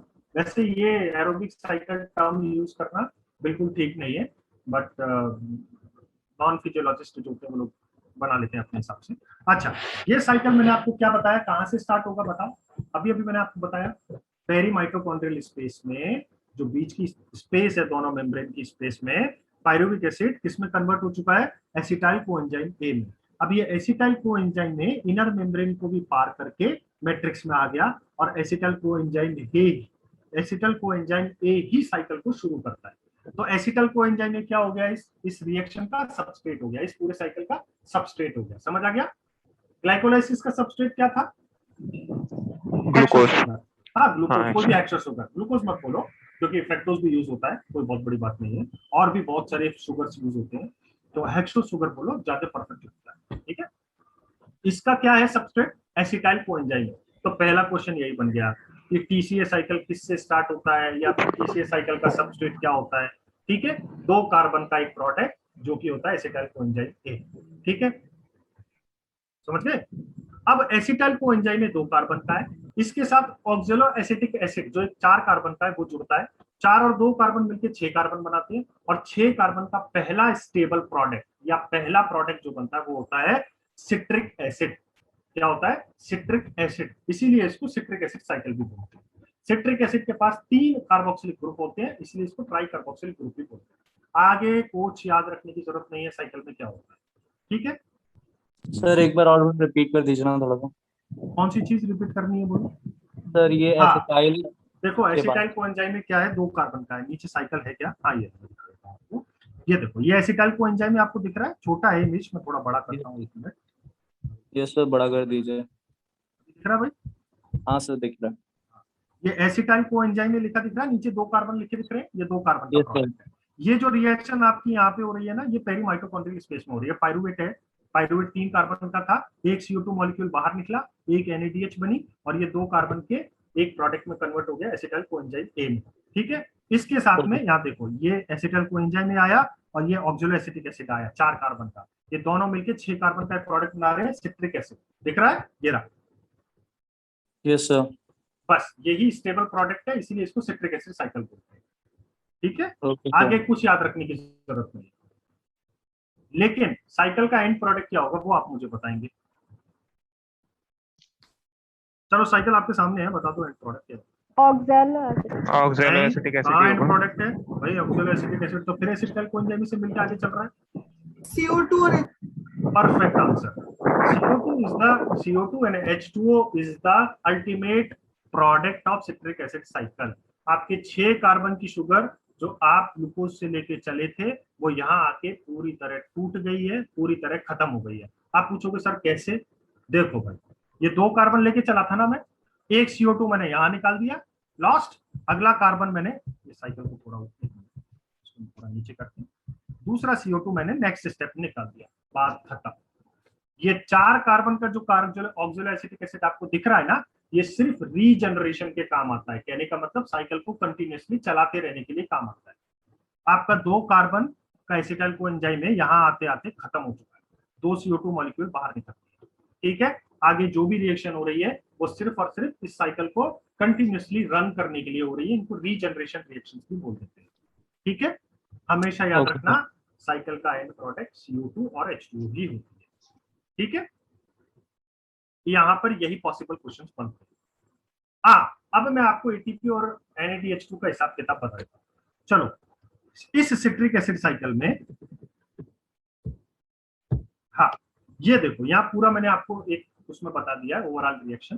पायरुविक एसिड लेके चले थे साहब, 4 NADH बन गई। कहने का मतलब 4 एक्चुअली सिट्रिक एसिड में बनती है 3 और 1 बनती है उस लिंक रिएक्शन में। कौन सी वाली लिंक रिएक्शन? जो पेरी माइटोकॉन्ड्रियल स्पेस में हो रही थी, पायरुविक एसिड से लेके एसिटाइल कोएंजाइम में बनाने में, वहां एक NADH2 बनी थी ना। हाँ, वो मिला के सिट्रिक एसिड साइकिल में और 3 बनती है, तो टोटल कितनी NADH बन गई? 4। ठीक है, देखो कई लोग क्या होता है, जो नॉन फिजियोलॉजिस्ट होते हैं, जो सिंपल याद रखते हैं चीजों को, वो लिंक रिएक्शन को जो पेरी माइटोकॉन्ड्रियल स्पेस में हो रही थी उसको सिट्रिक एसिड साइकिल का ही एक भाग मानते हैं, एक उसी का हिस्सा मानते हैं। ठीक है, लेकिन जो फिजियोलॉजिस्ट होते हैं, जो स्पेसिफिक बात करते हैं, वो उस रिएक्शन को अलग रखते हैं। उस रिएक्शन को लिंक रिएक्शन भी बोला जाता है। Link between glycolysis and Krebs cycle, link between cytoplasm and mitochondrial matrix. ठीक है, तो 4 NADH कहां से बनी पता लग गया। 3 प्रोड्यूस होती है आपकी सिट्रिक एसिड साइकिल या TCA साइकिल या क्रेब साइकिल में, और 1 NADH2 आपकी जो प्रोड्यूस हुई थी वो कहां पर? लिंक रिएक्शन में या पेरी माइटोकॉन्ड्रियल स्पेस में जो रिएक्शन होती है। समझ आ गया 4 NADH? आगे चलो। हाँ, इस सिट्रिक एसिड साइकिल में एक FeDH2 का मॉलिक्यूल भी प्रोड्यूस होता है। ये क्या है? कुछ याद मत रखो, ज्यादा दिमाग मत चलाओ। फ्लेविन एडेनिन डाइन्यूक्लियोटाइड इसका फुल फॉर्म होता है। उसके बाद 2 वाटर मॉलिक्यूल बाहर निकलते हैं। ठीक है, और ATP बनती है एक जगह। कितनी जगह? एक जगह ATP बनती है बस। 3 CO2 मॉलिक्यूल निकलते हैं। मैंने आपको बता दिया था 3 CO2 मॉलिक्यूल कहां निकले। एक पायरुविक एसिड से एसिटाइल कोएंजाइम में कन्वर्ट हो रहा था पेरी माइटोकॉन्ड्रियल स्पेस में, वहां पे एक CO2 निकल गया था, और सिट्रिक एसिड साइकिल में 2 CO2 निकली थी। दिखाया था ना अभी ऊपर। हाँ, सब कुछ क्लियर? तो आपने 3 चीज याद रखना है। क्या? 4 NADH बना, 1 FeDH बना और 1 ATP बना। यहाँ देख लो नीचे, 4 NADH बना, 1 FeDH बना और 1 ATP बना। अब करते हैं हिसाब किताब। ठीक है, 1 ATP का मतलब 1 ATP ही होता है। 1 FeDH का मतलब 2 ATP होता है, मतलब इक्वलेंट बोल देते हैं, उतनी एनर्जी कंटेन करता है। 1 FeDH का मॉलिक्यूल 2 ATP के बराबर की एनर्जी कंटेन करता है, और 1 NADH का मॉलिक्यूल, यहाँ बहुत इंपॉर्टेंट है, यहाँ याद रखना, ध्यान से सुनना। 1 NADH का मॉलिक्यूल प्रोकैरियोट्स में 2 ATP के बराबर होता है, सॉरी यूकैरियोट्स में 2 ATP के बराबर होता है, और प्रोकैरियोट्स में 3 ATP के बराबर होता है। बताओ मुझे, रिपीट करो सेंटेंस। Yes sir. बताओ। Yes sir. एक NADH यूकैरियोट में 2 ATP देता है और प्रोकैरियोट में 3 ATP देता है। बिल्कुल परफेक्ट। ठीक है, यहीं से डिफरेंस क्रिएट हो जाता है किसका? 36 ATP का और 38 ATP का। ठीक है, कैसे क्रिएट होता है मैं अब आपको बताता हूं। तो बच्चों बताओ यार, टोटल मेरे को ATP बता दो। 4 NADH2 इज इक्वल टू कितना? चलो 3 पकड़ के चलते हैं, प्रोकैरियोट की बात करते हैं। ठीक है, 3 ATP के लेके चलते हैं 1 NADH2 मॉलिक्यूल। तो 4 × 3 कितना हो गया? 12 ATP। 12। हाँ, एक FeDH2 मैंने आपको कितने मॉलिक्यूल के बराबर बताया? 2 2 ATP। हाँ, तो कितने हो गए टोटल? 14, है ना? और एक ATP मतलब एक ATP, तो कितने हो गए? 15, है ना? अब पायरुविक एसिड मॉलिक्यूल में कितने मॉलिक्यूल लेके आया था? पायरुविक सर एसिड कितने मॉलिक्यूल लेके आया था मैं? 2, तो डबल कर दो, 15 × 2 कितना हो गया? 30 हो गया। पीछे ग्लाइकोलाइसिस में क्या क्या बनाया था आपने? 2 ATP। 2 ATP और 2 NADH भी बनाया था ना? हाँ जी सर। हाँ सर हाँ सर ये माइक म्यूट करवा दीजिए सर। हाँ भाई, जो भी है माइक म्यूट कर लो यार, नहीं तो मुझे म्यूट करना पड़ेगा। सर प्रोकैरियोटिक में 3 ATP बनाता है सर एक NADH। हाँ, प्रोकैरियोट, ठीक है। अभी प्रोकैरियोट के हिसाब किताब ले रहे हैं अपन, ठीक है। तो 30 ATP बन गया। पायरुविक एसिड के 2 मॉलिक्यूल आए, एक सर रिपीट कर दीजिए सर एक हाँ मैं बार, एक बार रिपीट कर दीजिए। हाँ मैं कर रहा हूँ। आप लोग ना थोड़ा लिखने पे ध्यान मत दो, पहले सुनने पे ध्यान दो। लिखने के लिए आपको चीजें मिल जाएगी सर, ठीक है। तो मैं फिर से बात कर रहा हूँ, आप लेके चलते हैं कि एक NADH प्रोकैरियोट में कितने ATP के बराबर है? 3 ATP के बराबर, ठीक है। ठीक है, चलो अब आगे चलते हैं। तो 4 NADH मॉलिक्यूल मेरे को टोटल मिले, इंक्लूडिंग लिंक रिएक्शन, वही रिएक्शन जो पायरुविक एसिड को एसिटाइल कोएंजाइम में कन्वर्ट कर देती है। तो 4 NADH2 कितने ATP के बराबर हो गई? 12 ATP के बराबर। कोई प्रॉब्लम? 4 × 3 = 12, ठीक है। एक FADH2 का मॉलिक्यूल मैंने बोला 2 ATP के बराबर होता है, तो 12 + 2 = 14। एक ATP मॉलिक्यूल और दिख गया आपको यहाँ साइड में, तो एक और जोड़ दो, तो 14 × 14 + 1 = 15। पायरुविक एसिड के एक मॉलिक्यूल से 15 ATP मिल रही है पूरे सिट्रिक एसिड साइकिल में, इंक्लूडिंग लिंक रिएक्शन। तो जब मैं ग्लाइकोलाइसिस खत्म किया था तो मैंने वहां पे 2 पायरुविक एसिड के मॉलिक्यूल बनाए थे। तो जब मैं पायरुविक एसिड के फिर 2 मॉलिक्यूल को ऑक्सीडाइज करूंगा कंप्लीटली माइटोकॉन्ड्रिया में, तो मुझे कितना मिलेगा? 15 × 2 = 30 ATP। यहाँ तक सबको क्लियर? आगे बात करते हैं। अभी आपने 30 ATP बना लिया, ये आपका सारा 30 ATP कहाँ बना है? सिर्फ और सिर्फ माइटोकॉन्ड्रिया में।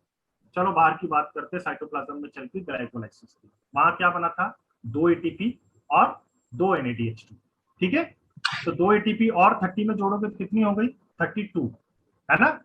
और 2 NADH2 फिर कितने के बराबर? 6 ATP के बराबर, हुए कि नहीं? हाँ यस सर। हाँ, तो 32 में 6 और ऐड कर दोगे तो कितने हो गए? 38। अब प्रोकैरियोट में कितना ATP बना? 38, ठीक है। अब आप बोलोगे यूकैरियोट में सिर्फ 36 क्यों बन रहा है? यूकैरियोट में 36 इसलिए बन रहा है क्योंकि आपको मैं सिंपल चीज बताता हूँ, ये जो आपको NAD FAD जो दिख रहे हैं ना, एक्चुअली में ये इनको बोलते हैं रिड्यूस्ड कोएंजाइम, फिजियोलॉजी की भाषा में। एक्चुअली में इनको क्या बोलते हैं? Reduced coenzyme. आपको क्या होता है, ये रिड्यूस्ड कोएंजाइम सारे के सारे एंटर करते हैं ETS के अंदर। ETS बोले तो ये साइकिल जो आपको दिख रहा है, इलेक्ट्रॉन ट्रांसपोर्ट सिस्टम या इलेक्ट्रॉन ट्रांसपोर्ट चेन। और एक्चुअली में ये सारे के सारे जो कोफैक्टर है, रिड्यूस्ड कोएंजाइम ये कोफैक्टर्स हैं, ये सारे इस एक कॉम्प्लेक्स रिएक्शन के थ्रू जाते हैं और एनर्जी रिलीज करते हैं। लेकिन आप एक बात बताओ मुझे, साइटोप्लाज्म में जो आपने 2 NADH2 बनाई थी बाहर, उनको भी तो माइटोकॉन्ड्रिया के अंदर लेके आओगे ना, इस पूरी चेन रिएक्शन के थ्रू मूव करवाने के लिए लाओगे कि नहीं? अभी ये ऊपर से गया सर, अरे ये तो सर ऊपर से गया है ना, ये टिपिकल हो गया मामला। चलो मैं बताता हूँ मैं दोबारा से बताता हूँ। मैंने आपको क्या बोला? एक NADH प्रोकैरियोट्स में 3 ATP के बराबर होता है और यूकैरियोट्स में 2 ATP के बराबर होता है। उसका सिंपल एक रीजन है कि जो NADH बाहर बन रही है ना साइटोप्लाज्म में ग्लाइकोलाइसिस के दौरान, उस NADH मॉलिक्यूल को भी माइटोकॉन्ड्रिया के अंदर लाके ही ब्रेक डाउन किया जाता है, तब उससे उतनी एनर्जी निकलती है। लेकिन बाहर से साइटोप्लाज्म से माइटोकॉन्ड्रिया के अंदर शिफ्ट करने के लिए उन 2 NADH मॉलिक्यूल को जो कि ग्लाइकोलाइसिस से प्रोड्यूस हुए थे, एक ATP उनकी खर्च हो जाती है रास्ते में चलते चलते। या आप ऐसा सोच लो कि माइटोकॉन्ड्रिया की मेम्ब्रेन पे 2 शटल बैठे हैं। अरे ऐसा सोचो यार, आपको चंडीगढ़ से करनाल जाना है, पैदल चल के तो जाओगे नहीं, क्या करोगे? कोई बस वाला लोगे ना, तो बस वाला क्या बोलेगा? ठीक है बिठा के लेके चलता हूँ लेकिन पैसे लेता हूँ। तो ऐसा ही NADH मॉलिक्यूल्स के साथ होता है। वो NADH मॉलिक्यूल जो ग्लाइकोलाइसिस में बने थे वो साइटोप्लाज्म में तैर रहे हैं, उनको जाना है माइटोकॉन्ड्रिया के अंदर अपनी एनर्जी निकालने के लिए, प्रोड्यूस करने के लिए। तो वो जाके माइटोकॉन्ड्रियल मेम्ब्रेन के पास जाते हैं। माइटोकॉन्ड्रियल मेम्ब्रेन बोलती है मैं तो अलाउ नहीं करूंगी, यू आर बिग मॉलिक्यूल, तो वो बोलते हैं कि ठीक है, हम आपको एक एक एटीपी दान में दे रहे हैं, हमको एंट्री दे दो, फीस ले लो हमसे एक एक एटीपी की। तो वो देते ठीक है, दोनों NADH2 मॉलिक्यूल अपनी एक एक एटीपी को डोनेट करते हैं और फिर माइटोकॉन्ड्रिया के अंदर एंटर होते हैं। तो वहीं पर उनकी एक एक एटीपी बाहर ही खर्च हो जाती है, इसलिए जो भी साइटोप्लाज्म में NADH बन रही है वो इक्विवेलेंट हो जाती है फिर कितने, 2 एटीपी के बराबर। यहाँ समझ आ गया। लेकिन मैट्रिक्स के अंदर, माइटोकॉन्ड्रिया के अंदर जो भी NADH बनती है उसको कहीं बार बार जाने की जरूरत नहीं है, वो वहीं पर ब्रेक डाउन होती है और 3 NADH प्रोड्यूस करती है। तो जो एटीपी 2 बाहर नुकसान हुआ ना, बाहर से NADH को अंदर लाने के लिए माइटोकॉन्ड्रिया के, वो 2 एटीपी वहीं पे रिड्यूस कर दो 38 में से, तो कितने बच गए? 36। समझ आ गया? Yes sir.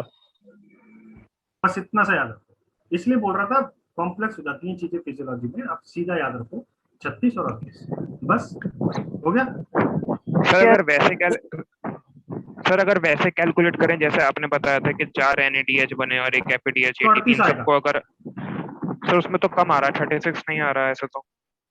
नहीं 38 आएगा, अभी तो कैलकुलेट किया मैंने। नहीं सर, यूकैरियोट का अगर हम कैलकुलेट करें NADH की वैल्यूज पे 2 रखते हैं। हाँ, वो जनरली आपको किसी भी जनरलाइज बुक में नहीं मिलेगा। जब आप अच्छी फिजियोलॉजी की स्पेसिफिक बुक्स प्रेफर करोगे ना, तब वहां नीचे लिखा रहता है या वो मेंशन भी करते हैं। देखो 2 शटल होते हैं, मैं आपको नाम भी बता देता हूँ, एक होता है मैलेट शटल और एक होता है एस्पार्टेट शटल। वो जो मैलेट और एस्पार्टेट शटल, यार ऐसा सोचो 2 बस सर्विसों के नाम है, मैलेट की बस और एस्पार्टेट की बस। दोनों क्या करती है, माइटोकॉन्ड्रिया की मेम्ब्रेन पे रहती है, यानी कि मैलेट शटल और एस्पार्टेट शटल दोनों माइटोकॉन्ड्रिया की मेम्ब्रेन पे रहते हैं। जो बाहर ग्लाइकोलाइसिस में NADH प्रोड्यूस हुआ है उसको भी माइटोकॉन्ड्रिया के अंदर आना ही पड़ेगा अपनी एनर्जी रिलीज करने के लिए। ठीक है, NADH के पास एनर्जी है लेकिन वो रिलीज कैसे करेगा, उसको माइटोकॉन्ड्रिया के अंदर आके, ये पूरा जो आपको ETS दिख रहा है ना, ये मैंने तो 2 हाइड्रोजन दिखा रहा हूँ, फिर यहाँ बहुत क्लस्टर आपको दिख रहे होंगे, यहाँ NADH भी दिख रहा है, ये NAD में कन्वर्ट हो रहा है, यहाँ आके एक्चुअली में उसकी एनर्जी खर्च होती है, तो आना तो उसको अंदर ही पड़ेगा ना साहब। तो मैलेट शटल चाहे एस्पार्टेट शटल, दोनों शटल बोलती है कि एक एक एटीपी कुर्बानी देके जाओ यहीं पे। इसीलिए जो 3 एटीपी थी अब वो 2 एटीपी के इक्विवेलेंट रह जाती है एक NADH में। समझ आया सर? सर यदि 2 ATP के हिसाब से कैलकुलेट करते हैं यूकैरियोट में तो बहुत कम संख्या आती है सर, 26। नहीं आप माइटोकॉन्ड्रिया वाला क्यों ऐड कर रहे हो? माइटोकॉन्ड्रिया के अंदर 3 एटीपी बनेगा भाई।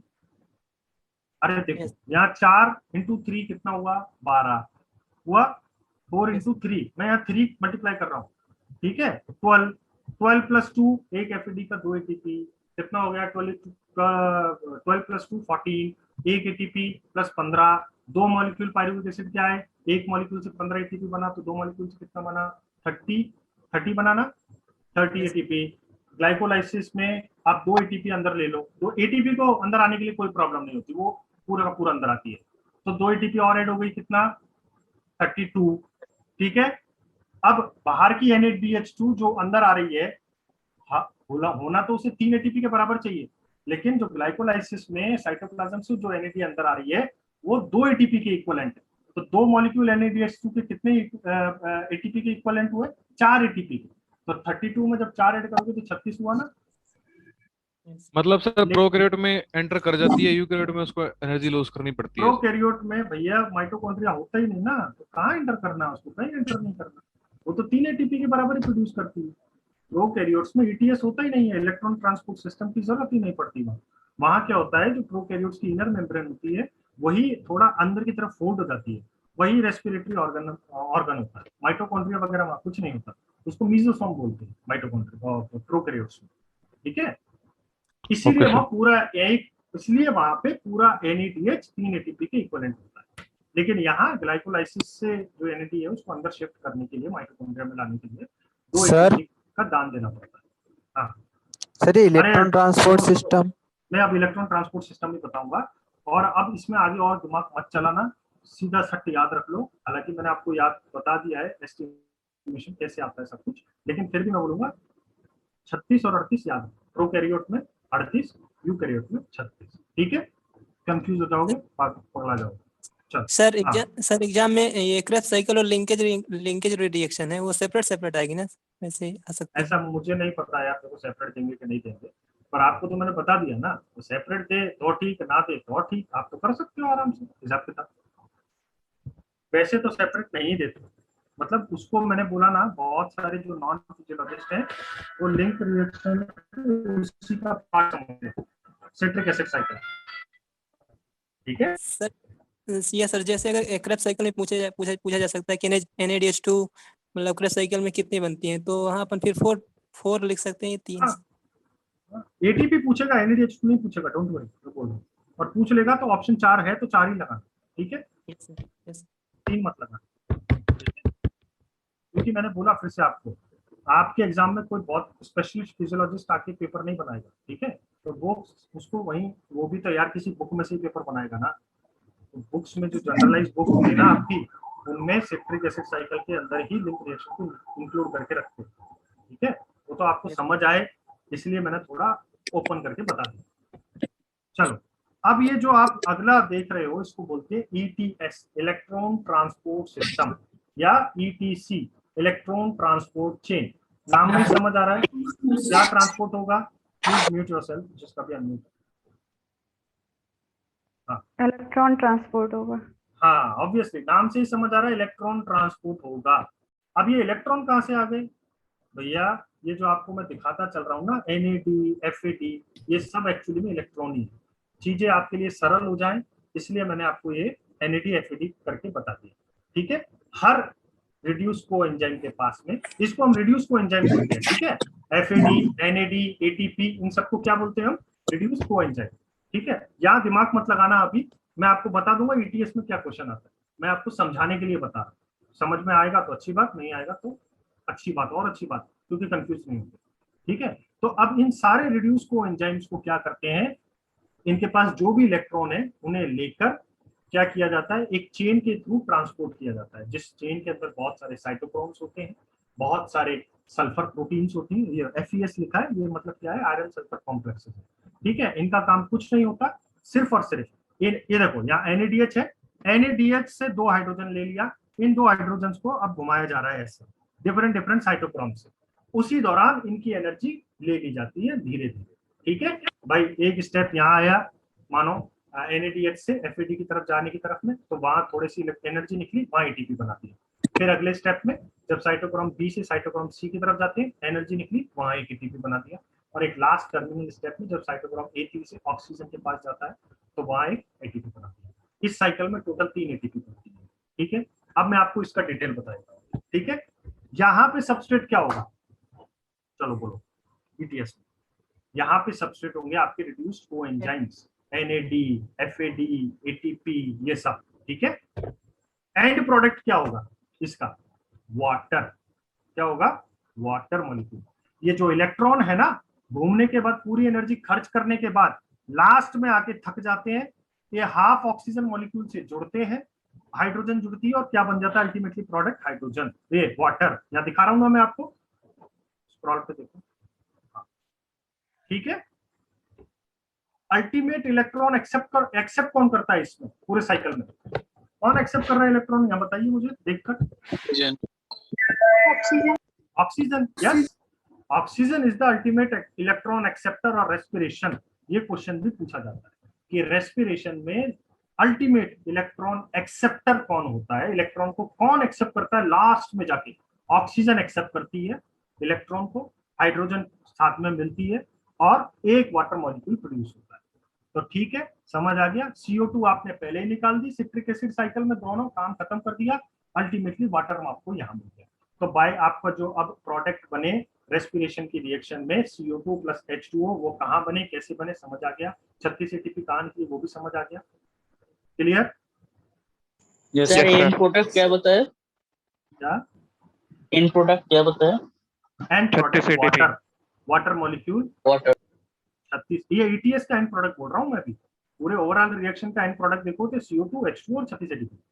लेकिन ETS का सिर्फ पकड़ोगे ना, ETS का एंड प्रोडक्ट, ये वाटर मॉलिक्यूल, ठीक है। सर ETS में जो स्टार्टिंग प्रोडक्ट होता है वो रिड्यूस्ड कोएंजाइम होता है ना? हाँ, रिड्यूस्ड कोएंजाइम्स, एंजाइम नहीं, एंजाइम्स बहुत सारे होते हैं ना भाई, 4 NADH2, 2 FAD, फिर ATP, कितनी सारी। और ऐसा थोड़ी है एक ही मॉलिक्यूल तोड़ना है भाई साहब, भयंकर तरीके से भट्टी चलती है अंदर माइटोकॉन्ड्रिया में, इसलिए तो माइटोकॉन्ड्रिया को पावर हाउस ऑफ सेल बोलते हैं। तो मॉलिक्यूल आते रहते हैं, टूटते रहते हैं, बनते रहते हैं, हजारों रेडियस को एंजाइम प्रोड्यूस होते हैं, है ना। एक एटीपी के अंदर कितना एनर्जी होता है? 7.3 कैलोरी। इतनी एनर्जी से क्या होगा? एक मैन को दिन भर में लगभग 2600 किलो कैलोरी चाहिए होता है। आप अंदाजा लगा लो कितने मॉलिक्यूल टूटते होंगे दिन भर में, हजारों करोड़ों। ठीक है, तो ये मशीनरी चलती ही रहती है। अब आप क्वेश्चन पूछिए अपने। हाँ, एक और चीज बता देता हूँ। देखो ये बस सब वही लिखा है, oxidation of 1 NADH produce 3 ATP, 1 FADH produce 2 ATP, that is in case of mitochondria. ठीक है, electron are pass from one carrier to another carrier finally to oxygen resulting in the formation of water. Resulting finally oxygen जो है electron को accept करती है और water बनता है। ठीक है, जो भी NADH2 और FADH2 के अंदर एनर्जी भरी हुई है उसको यहाँ ETS के अंदर निकाल लिया जाता है। समझ आ गया? अब ये एक छोटी सी चीज है, आप याद रख लो, ऑक्सीडेटिव फास्फोराइलेशन। हाँ बोलिए सर। RQ क्या है? RQ बताऊंगा ना यार, तुमको लो पहले, चल रहे हैं ना स्टेप्स। अब ये एक चीज आप समझ लीजिए, ऑक्सीडेटिव फास्फोराइलेशन क्या होता है? ऑक्सीजन की प्रेजेंस में जब ATP का सिंथेसिस होता है तब हम उसे बोलते हैं ऑक्सीडेटिव फास्फोराइलेशन। ठीक है, फास्फोराइलेशन मतलब ATP का बनना, ऑक्सीजन की प्रेजेंस में बन रहा है इसलिए ऑक्सीडेटिव फास्फोराइलेशन। ठीक है, फोटोसिंथेसिस में लाइट की प्रेजेंस में ATP अगर बनती है तो उसको बोलते हैं फोटोफॉस्फोराइलेशन। समझ आ गया? क्या डिफरेंस है ऑक्सीडेटिव फास्फोराइलेशन और फोटोफॉस्फोराइलेशन में? Yes sir. वहां फोटोसिंथेसिस में लाइट की प्रेजेंस में ATP का सिंथेसिस होता है, इसीलिए लाइट को फोटो भी बोलते हैं, इसीलिए फोटोफॉस्फोराइलेशन। यहाँ ऑक्सीजन की प्रेजेंस में ATP सिंथेसिस होती है, इसीलिए इसको क्या बोलते हैं? Oxidative phosphorylation. ठीक है, यस सर। तो जो भी ATP सिंथेसिस होता है वो इस कॉम्प्लेक्स के ऊपर होता है। ये एक कॉम्प्लेक्स बोल सकते हो आप, क्योंकि एक जटिल मैकेनिज्म है। इसको हम बोलते हैं F0 F1 पार्टिकल। क्या होता है? जो आपकी माइटोकॉन्ड्रिया की इनर मेम्ब्रेन होती है ना, ये जो आपको लाइन दिख रही है ना, ये आपकी समझ लो माइटोकॉन्ड्रिया की इनर मेम्ब्रेन। तो माइटोकॉन्ड्रिया की इनर मेम्ब्रेन पर इस टाइप एक कॉम्प्लेक्स मिलता है। जैसे बैडमिंटन होता है ना, आपका हैंडल होता है, ऊपर एक गोल वो होता है जिससे मारते हो, तो ये हैंडल हो गया और ये गोल एकदम रैकेट हो गया।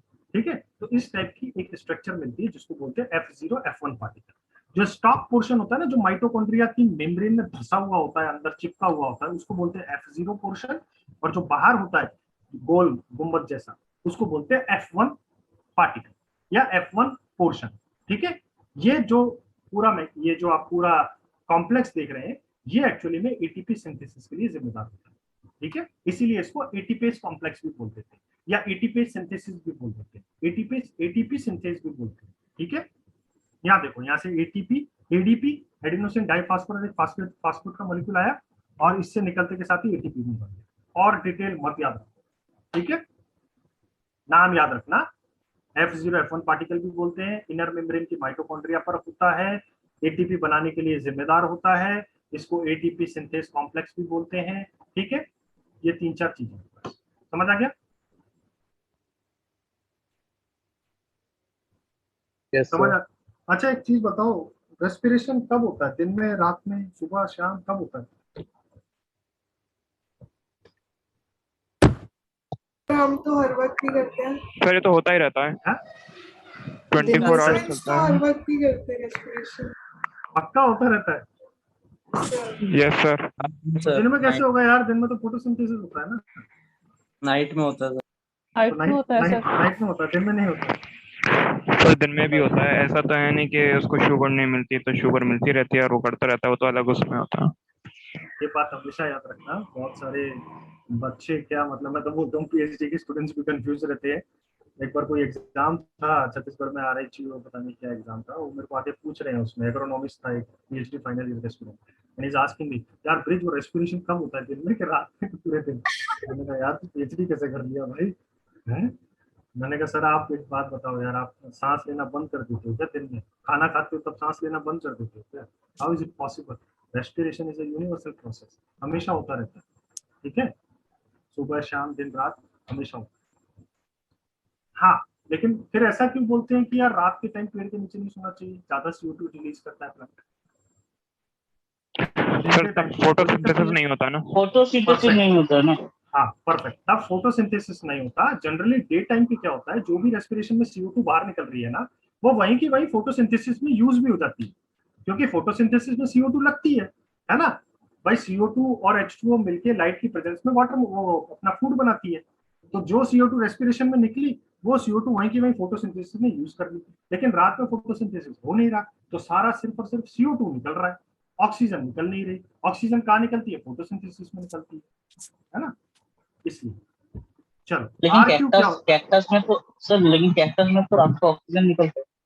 वो रात में फोटोसिंथेसिस, एक्चुअली रात में वो जो अपना फूड प्रोसेस है ना, फूड मेकिंग का प्रोसेस, वो रात में करते हैं, इसलिए सिंपल बात।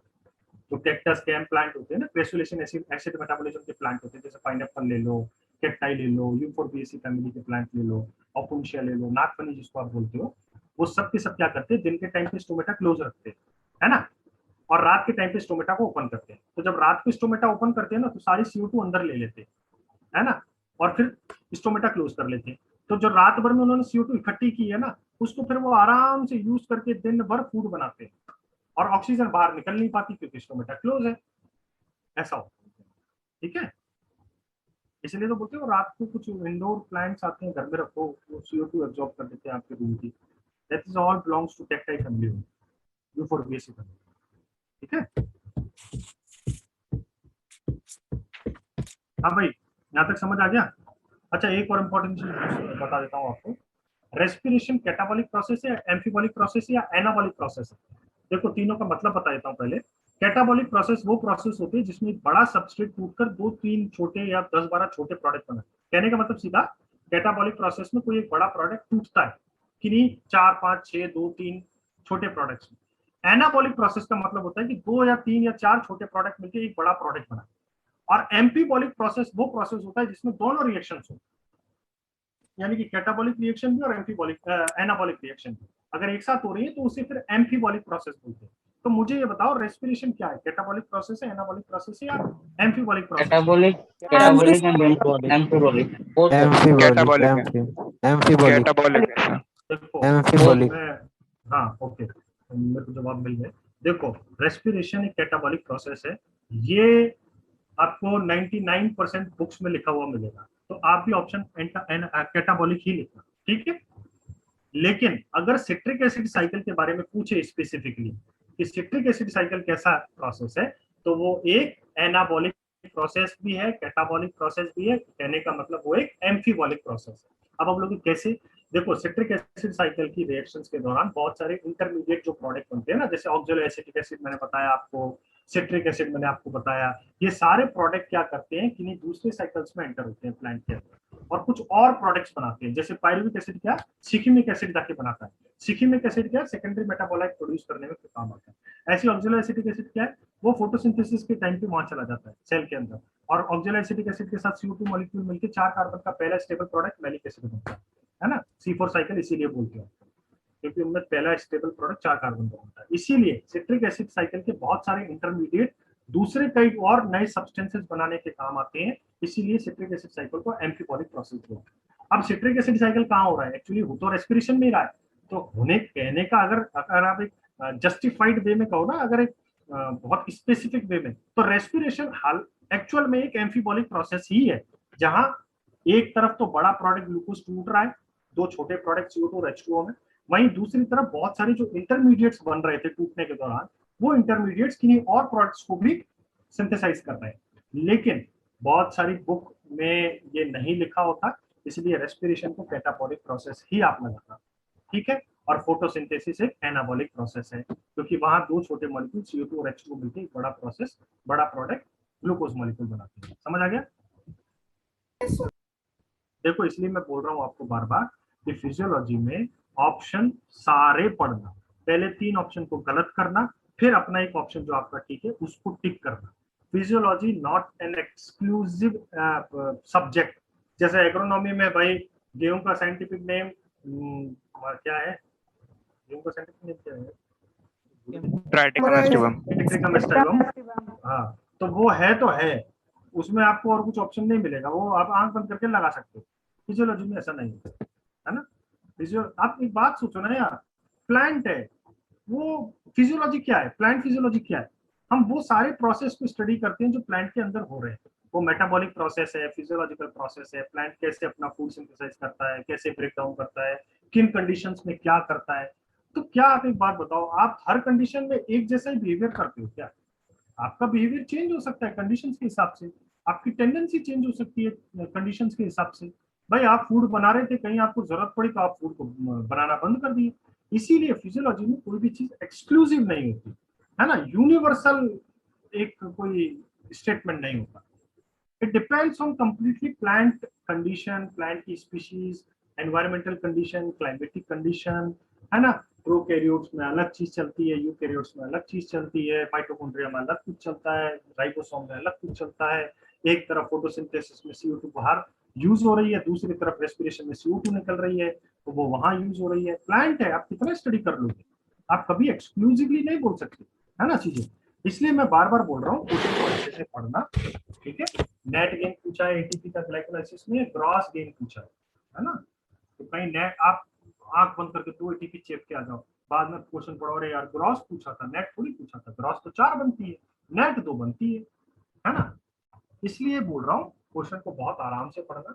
फिजियोलॉजी के मैं एक्सपेक्ट नहीं कर रहा 2 या 3 से ज्यादा क्वेश्चन आएंगे, है ना।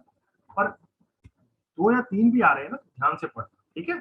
आपको पता रहेगा आंसर, लेकिन फिर भी मैं बोलूंगा ध्यान से पढ़ना, ठीक है। सर टीसी साइकिल में टोटल कितने एटीपी बनते हैं? आपका आवाज बहुत धीरे आ रहा है, दोबारा बोलिए। सर टीसी साइकिल में टोटल कितने एटीपी बनते हैं? 30, अभी बताया था ना काउंट करके 30। 2 पायरुविक मॉलिक्यूल लगते हैं, एक पायरुविक मॉलिक्यूल से हमने 15 एटीपी बनाए थे, तो 2 पायरुविक मॉलिक्यूल से 30 एटीपी, ठीक है।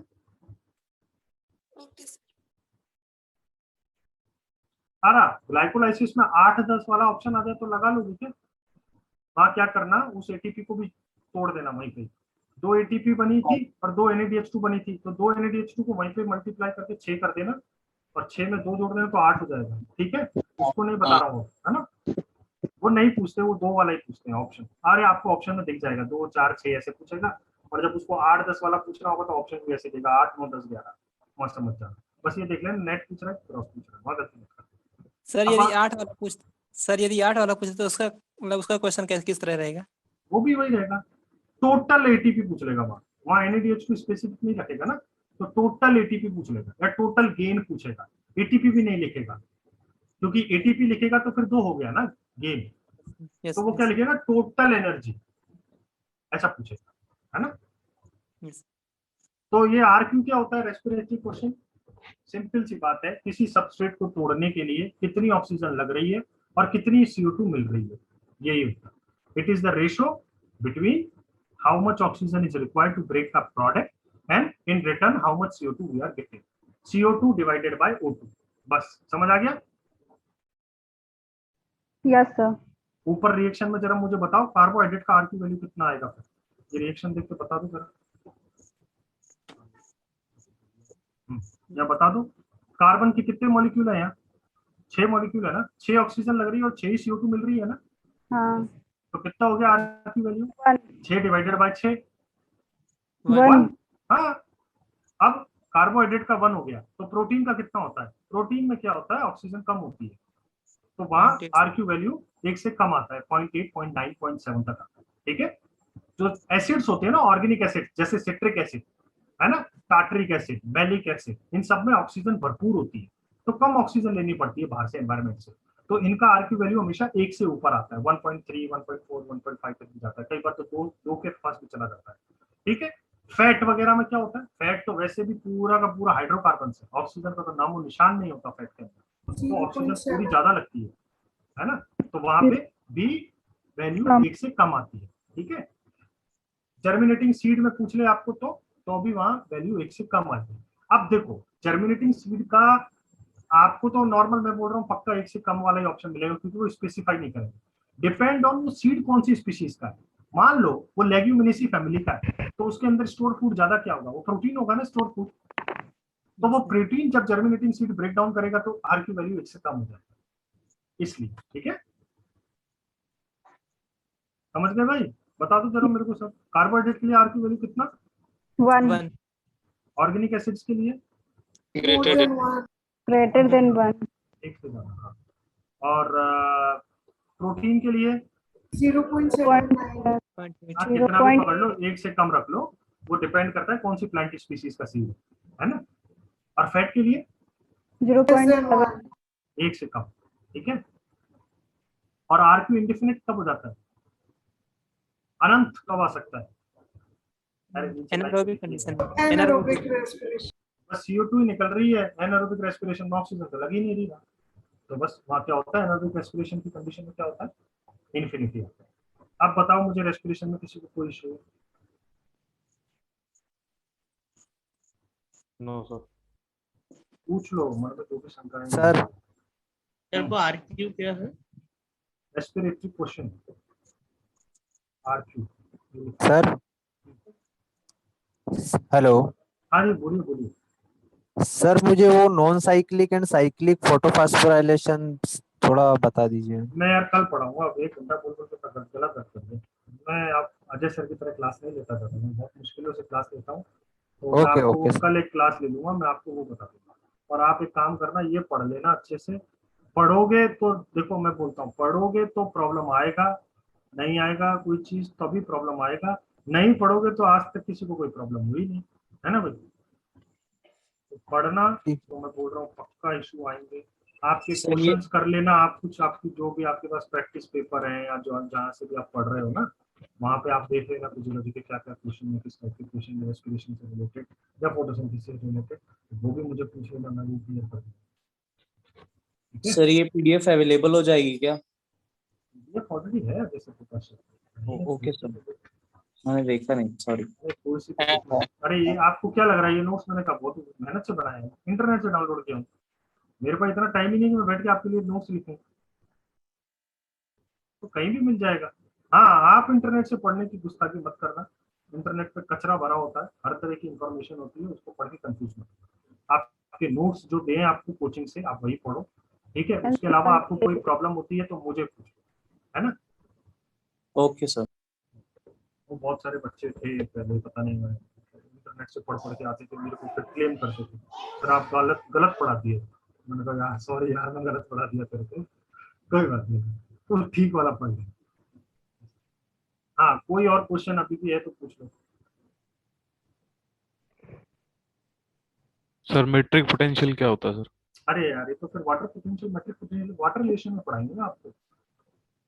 पढ़ा आप लोग पहले, मैं जब क्लास लिया था तो पढ़े नहीं है क्या कभी?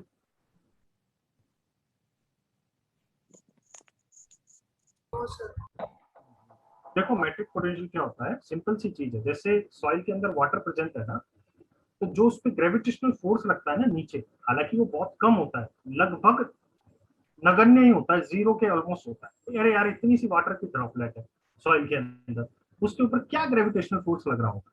तो जो ग्रेविटेशनल फोर्स लगता है ना वाटर के अंदर, सॉइल के अंदर किसी वो वाटर ड्रॉप पे, उसको मैट्रिक पोटेंशियल बोलते हैं। अब प्लांट के अंदर क्या होता है, जब ये एक्चुअली मैट्रिक पोटेंशियल प्लांट के अंदर भी हम 0 ही समझ के चलते हैं। वाटर पोटेंशियल का इक्वेशन क्या होता है कि solute potential plus pressure potential plus आपका मैट्रिक पोटेंशियल। जो प्रेशर पोटेंशियल है, मैट्रिक पोटेंशियल है, वो एक ही बात है ना। तो जब पानी प्लांट के अंदर जाइलम में चढ़ रहा है, तो वो चढ़ तो ऊपर रहा है, लेकिन हालांकि उसके नीचे भी एक ग्रेविटेशनल फोर्स लग रहा है। तो जनरली हम फिजियोलॉजिस्ट क्या करते हैं, उसको नगण्य मान लेते हैं, क्योंकि छोटी सी वाटर ड्रॉपलेट है, कितना उस पर ग्रेविटेशनल फोर्स लगेगा बस। तो एक टर्म लेकिन हम जरूर लेके चलते हैं, matric potential, that is nothing but matric potential, ठीक है। और पूछिए। हाँ, जब हम स्ट्रेस कंडीशन में स्टडीज करते हैं प्लांट को, वाटर स्ट्रेस कंडीशन में, मेरा पूरा रिसर्च वाटर स्ट्रेस कंडीशन पर ही है, तब हम वहां जरूर मैट्रिक पोटेंशियल को एस्टिमेट करते हैं, वहां इंपॉर्टेंट हो जाता है, पर जनरलाइज वे में कोई। और पूछिए, जल्दी जल्दी पूछो, 10-5 मिनट और देता हूँ बस मैं आपको। माइटोकॉन्ड्रिया कितना राइबोसोम कंटेंट करता है? माइटोकॉन्ड्रिया राइबोसोम कंटेंट नहीं करता है यार, दोनों अलग अलग ऑर्गन है। राइबोसोम जो है एक्चुअली क्वेश्चन था, देखे तो नहीं, राइबोसोम प्रोटीन बनाता है, माइटोकॉन्ड्रिया आपका एनर्जी प्रोड्यूस करने का काम, ठीक है। सर प्लांट फिजियोलॉजी एक्चुअली एक क्वेश्चन था, माइटोकॉन्ड्रिया कंटेंट राइबोसोम ऑफ, वो ऐसा करके था, उसमें 60s टाइप 70। अच्छा, वो वाला टाइप का पूछ रहे हो क्या? वही हाँ, बताओ। सर वही अच्छा अच्छा अच्छा, वो वो समझ में नहीं आया वो वाला हाँ क्वेश्चन। हाँ, क्या होता है, ये जो दो ऑर्गेनल है ना, एक तो अपना क्लोरोप्लास्ट और एक अपना माइटोकॉन्ड्रिया, इनको हम सेमी ऑटोनोमस ऑर्गेनल भी बोलते हैं, क्योंकि बाकी ऑर्गेनल जो है ना, उनको डिपेंड रहना पड़ता है सेल के ऊपर अपने मल्टीप्लिकेशन के लिए, रेप्लिकेशन के लिए, मतलब 1 से 2, 2 से 4 बनने के लिए। लेकिन ये जो दो ऑर्गेनल है ना, क्लोरोप्लास्ट और माइटोकॉन्ड्रिया, ये दोनों को सेमी ऑटोनोमस ऑर्गेनल बोलते हैं, क्योंकि ये ऑटो कैटालाइटिक प्रवृत्ति रखते हैं, ये खुद ही ब्रेक डाउन हो जाते हैं, खुद ही टूटकर दो माइटोकॉन्ड्रिया बना लेते हैं, है ना, इसलिए इनको सेमी ऑटोनॉमिक बोलते हैं। सेमी क्यों बोलते हैं, कंप्लीट क्यों नहीं बोलते, क्योंकि इनके पास जो राइबोसोम है वो 70S टाइप का, और जो न्यूक्लिक एसिड है, मतलब इनके अंदर न्यूक्लिक एसिड भी प्रेजेंट होता है आरएनए पोजीशन में, लेकिन हालांकि ये कर सकते हैं अपने आप को रेप्लिकेट, लेकिन उतनी एफिशिएंसी से नहीं कर सकते, क्योंकि इनके अंदर प्रोकैरियोटिक टाइप का राइबोसोम और प्रोकैरियोटिक टाइप का न्यूक्लिक एसिड होता है, यूकैरियोटिक टाइप का नहीं होता। तो कुछ मामलों में इन्हें सेल के ऊपर डिपेंड रहना पड़ता है, कुछ मामलों में आधा काम ये खुद से कर लेते हैं, इसलिए इन्हें सेमी ऑटोनोमस या सेमी ऑटोकैटाइलिक ऑर्गेनेल भी बोलते हैं। सिर्फ दो ऑर्गेनेल, माइटोकॉन्ड्रिया और क्लोरोप्लास्ट, ठीक है। इनके पास खुद का राइबोसोम भी होता है, एक सेल समझ लो इनको, cell within the cell भी बोलते हैं कई बार, तो कुछ एग्जाम में आपको पूछ लिया जाएगा question, cell within the cell, option दे देंगे, A chloroplast, B ribosome, C endoplasmic reticulum, D जो भी है चौथा ऑप्शन। तो या तो अगर न्यूक्लियस दिया तो न्यूक्लियस आंसर लगा देना, न्यूक्लियस नहीं दिया तो माइटोकॉन्ड्रिया या क्लोरोप्लास्ट आंसर आएगा। इनको cell within the cell बोलते हैं, क्योंकि ये खुद का क्लोरोप्लास्ट रखते हैं, सॉरी खुद का राइबोसोम रखते हैं, खुद के इनके पास खुद के एंजाइम होते हैं, सब कुछ। हालांकि वो कंप्लीटली नहीं कर सकते, क्योंकि वो प्रिमिटिव टाइप के होते हैं, पुराने टाइप के, प्रोकैरियोटिक टाइप के, लेकिन हाँ फिर भी कर सकते हैं काफी हद तक। तो अच्छा, उस टर्म में बोल रहे थे वो 70S टाइप का, 60S टाइप का। और पूछो सर एटीएस में कॉम्प्लेक्स भी सर कुछ होते हैं सर? एटीएस, सर एक एटीएस, ईटीएस एटीएस सिस्टम में सर कॉम्प्लेक्स होते हैं, उनसे भी क्वेश्चन है क्वेश्चन। है सर। जो कॉम्प्लेक्स है ईटीएस में सर पढ़ाता है। मैं तो पढ़ा दूंगा भाई, 4 कॉम्प्लेक्स होते हैं, कॉम्प्लेक्स 1, कॉम्प्लेक्स 2, कॉम्प्लेक्स 3, कॉम्प्लेक्स 4, ठीक है। कॉम्प्लेक्स 1 को बोलते हैं NADH डिहाइड्रोजिनेज, वो सिर्फ और सिर्फ NADH को ब्रेक डाउन करता है। मैंने बताया था ना, NADH भी प्रोड्यूस होता है, FADH2 भी प्रोड्यूस होता है, ATP प्रोड्यूस होता है ना। तो जो कॉम्प्लेक्स 1 है उसको बोलते हैं NADH डिहाइड्रोजिनेज कॉम्प्लेक्स, ठीक है। वो सिर्फ और सिर्फ ATP को पकड़ता है उसकी एनर्जी के लिए। दूसरे कॉम्प्लेक्स को बोलते हैं सक्सिनेट डिहाइड्रोजिनेज कॉम्प्लेक्स, या FAD डिहाइड्रोजिनेज कॉम्प्लेक्स भी बोलते हैं। वो FAD को पकड़ता है सिर्फ, कि भाई स्पेसिफिकली मैं FAD को ही पकड़ूंगा, उसी की एनर्जी निकालूंगा। तीसरा जो कॉम्प्लेक्स होता है उसको बोलते हैं साइटोक्रोम C ऑक्सियोरिडक्टेज। क्या बोलते हैं? Cytochrome C ऑक्सियोरिडक्टेज। और जो चौथा कॉम्प्लेक्स होता है उसको बोलते हैं साइटोक्रोम C ऑक्सीडेज। ऑक्सीडेज इसलिए बोलते हैं क्योंकि वो सबसे लास्ट का चौथा कॉम्प्लेक्स है, वहां पर ऑक्सीजन फाइनली इलेक्ट्रॉन से जाके जुड़ती है, या इलेक्ट्रॉन फाइनली ऑक्सीजन से जाके जुड़ता है और वाटर मॉलिक्यूल बनता है। इसलिए ऑक्सीडेशन का प्रोसेस एक्चुअल में वहीं पे होता है, इसलिए उसको बोलते हैं साइटोक्रोम C ऑक्सीडेज। कॉम्प्लेक्स 3 को क्या बोलेंगे? Cytochrome C ऑक्सियोरिडक्टेज। क्या क्वेश्चन था वैसे वो कॉम्प्लेक्स को लेके? सर उसके बारे में पूछना था बस, क्वेश्चन तो नहीं सर। अरे यार तुम क्यों फालतू में अपने पैर पे लड़ी मार रहे हो कुछ कुछ के? मत पढ़ो इतना सब कुछ, बोल रहा हूँ, सीधी सीधी चीजें याद कर लो, फायदे में रहो। हाँ बोलो सर। सर एक क्वेश्चन था, जो फोटो रेस्पिरेशन में इन्वॉल्व ऐसा एक क्वेश्चन था, तो उसमें ऑप्शन है C4 पैथवे, ग्लाइऑक्सिलेट साइकिल, कल पढ़ा देंगे आप। CSI, C3 साइकिल में फोटो रेस्पिरेशन, C3 प्लांट्स में फोटो रेस्पिरेशन होता है, C4 प्लांट और कैम प्लांट में फोटो रेस्पिरेशन नहीं होता। फोटो यहाँ रेस्पिरेशन पर आंसर से दिया हुआ था ग्लाइऑक्सिलेट साइकिल। अरे वो फोटो रेस्पिरेशन जो होता है ना, उसी का दूसरा नाम ग्लाइऑक्सिलेट साइकिल है। मैं आपको कल पढ़ा दूंगा क्या चीज, ठीक है। वो सिर्फ और सिर्फ C3 प्लांट्स में ही होता है, C4 प्लांट्स में या कैम प्लांट्स में नहीं होता। आप ये बात सोचो कि फोटोसिंथेसिस में फोटो रेस्पिरेशन कैसे आ रहा है, रेस्पिरेशन टर्म कहाँ से आ रहा है ना। तो कल मैं आपको बता दूंगा वो चीज, कोई बात नहीं। और कुछ पूछो सर। RQ की वैल्यू बेनिफिशियरी कैसे कब होगी? एक से अधिक होगी तो ठीक है। ऑब्वियसली एक से अधिक होगी या एक होगी तभी बेनिफिशियरी। हाँ सर एक क्वेश्चन था, और इसमें एक क्वेश्चन दिया गया था, primary assimilation of CO2 by C3 plant in the mediated by the enzyme। अरे कल पढ़ा दूंगा, रोबिस को एंजाइम लगता है। पहला जो हाँ, एक्सेप्टर रूबिक्स का होता है एंजाइम वो RUBP15 होता है, राइबोलोज 15 बाइफॉस्फेट होता है, फर्स्ट स्टेबल प्रोडक्ट 3PG होता है, 3-फॉस्फेट होता है। तो ये सब चीजें मैं आपको कल पढ़ाऊंगा। ठीक है सर, ओके सर। अभी रेस्पिरेशन रिलेटेड चीज पूछो, कुछ है तो पूछो, नहीं तो कल पूछ लेना, ठीक है? 2 मिनट और दे रहा हूँ, 8:20 पे क्लास खत्म कर दूंगा। सर कल पूछ लेंगे एक बार, अभी इसको खुद से सेल्फ स्टडी अच्छे करके। से पढ़ना। हाँ सर, पढ़ोगे एक तो बार दिक्कत देख आएगी, लेते हैं। हाँ नहीं पढ़ोगे तो कुछ दिक्कत नहीं आने वाली, सही बोल रहा हूँ। नहीं, वो क्वेश्चन का कुछ इशू है, तो मतलब क्वेश्चन में आंसर दिया हुआ है तो कुछ समझ में नहीं आता, तो वो देख लेते हैं एक बार, बताते हैं। आप ना रटने की कोशिश करते हो, इसलिए आपको प्रॉब्लम होती है। फिजियोलॉजी को ना रटो मत, फिजियोलॉजी को समझो, ठीक है? रट के चलोगे चीजें, देखो रटन तो विद्या जो मदद जो कैपेसिटी है ना, वो हॉर्टिकल्चर, एग्रोनॉमी, एंटोमोलॉजी, पैथोलॉजी में चल जाती है, क्योंकि साइंटिफिक नेम याद रखनी है, सीड रेट याद रखनी है, डायरेक्ट प्रोपगेशन याद रखना है, डायरेक्ट क्या फर्क पड़ता है, कोई प्रॉब्लम नहीं याद रखने में। अब वीनियर ग्राफ्टिंग से मैंगो का होता है तो होता है प्रोपगेशन, क्यों होता है वीनियर ग्राफ्टिंग से? भाई और किसी मेथड से नहीं होता, क्योंकि क्या होता है, ग्राफ्ट इनकम्पेटिबिलिटी आ जाती है, जाइलम और फ्लोए में जो कंपेटेबल नहीं हो पाती किसी और मेथड से, इसीलिए वीनियर ग्राफ्टिंग अडॉप्ट करते हैं, है ना? ये तो मैं खुद बना लेता हूँ, भाई क्यों नहीं होता? मैं देखो, मैं फिजियोलॉजिस्ट हूँ ना, मैं हर चीज में क्यों ढूंढता हूँ। तो मैं हॉर्टिकल्चर, मेरा बीएससी हॉर्टिकल्चर से है, लेकिन फिर भी ना मेरे को हॉर्टिकल्चर अब तक याद रहता है, थोड़ी थोड़ी चीजें, हालांकि उतना याद नहीं है एक्सपर्ट वाले वे में, मुझे याद रहता है।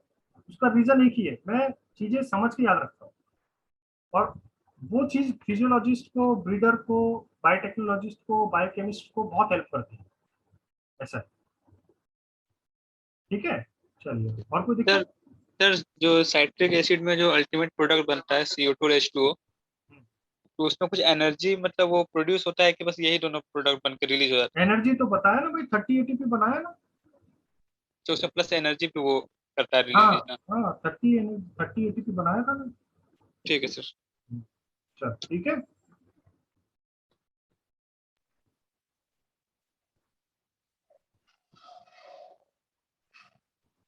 ये क्या क्वेश्चन था?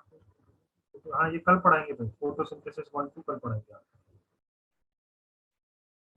चलिए, हाँ अजय जी, अजय जी हैं क्या? हेलो,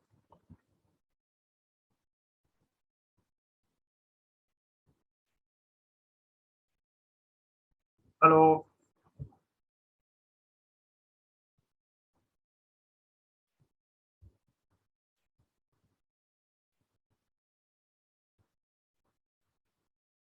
ठीक, अजय गायब है। चलिए, thank you very much, bye bye students, thank you sir. Good day, good night, bye bye. Okay sir, good night sir. Thank you sir.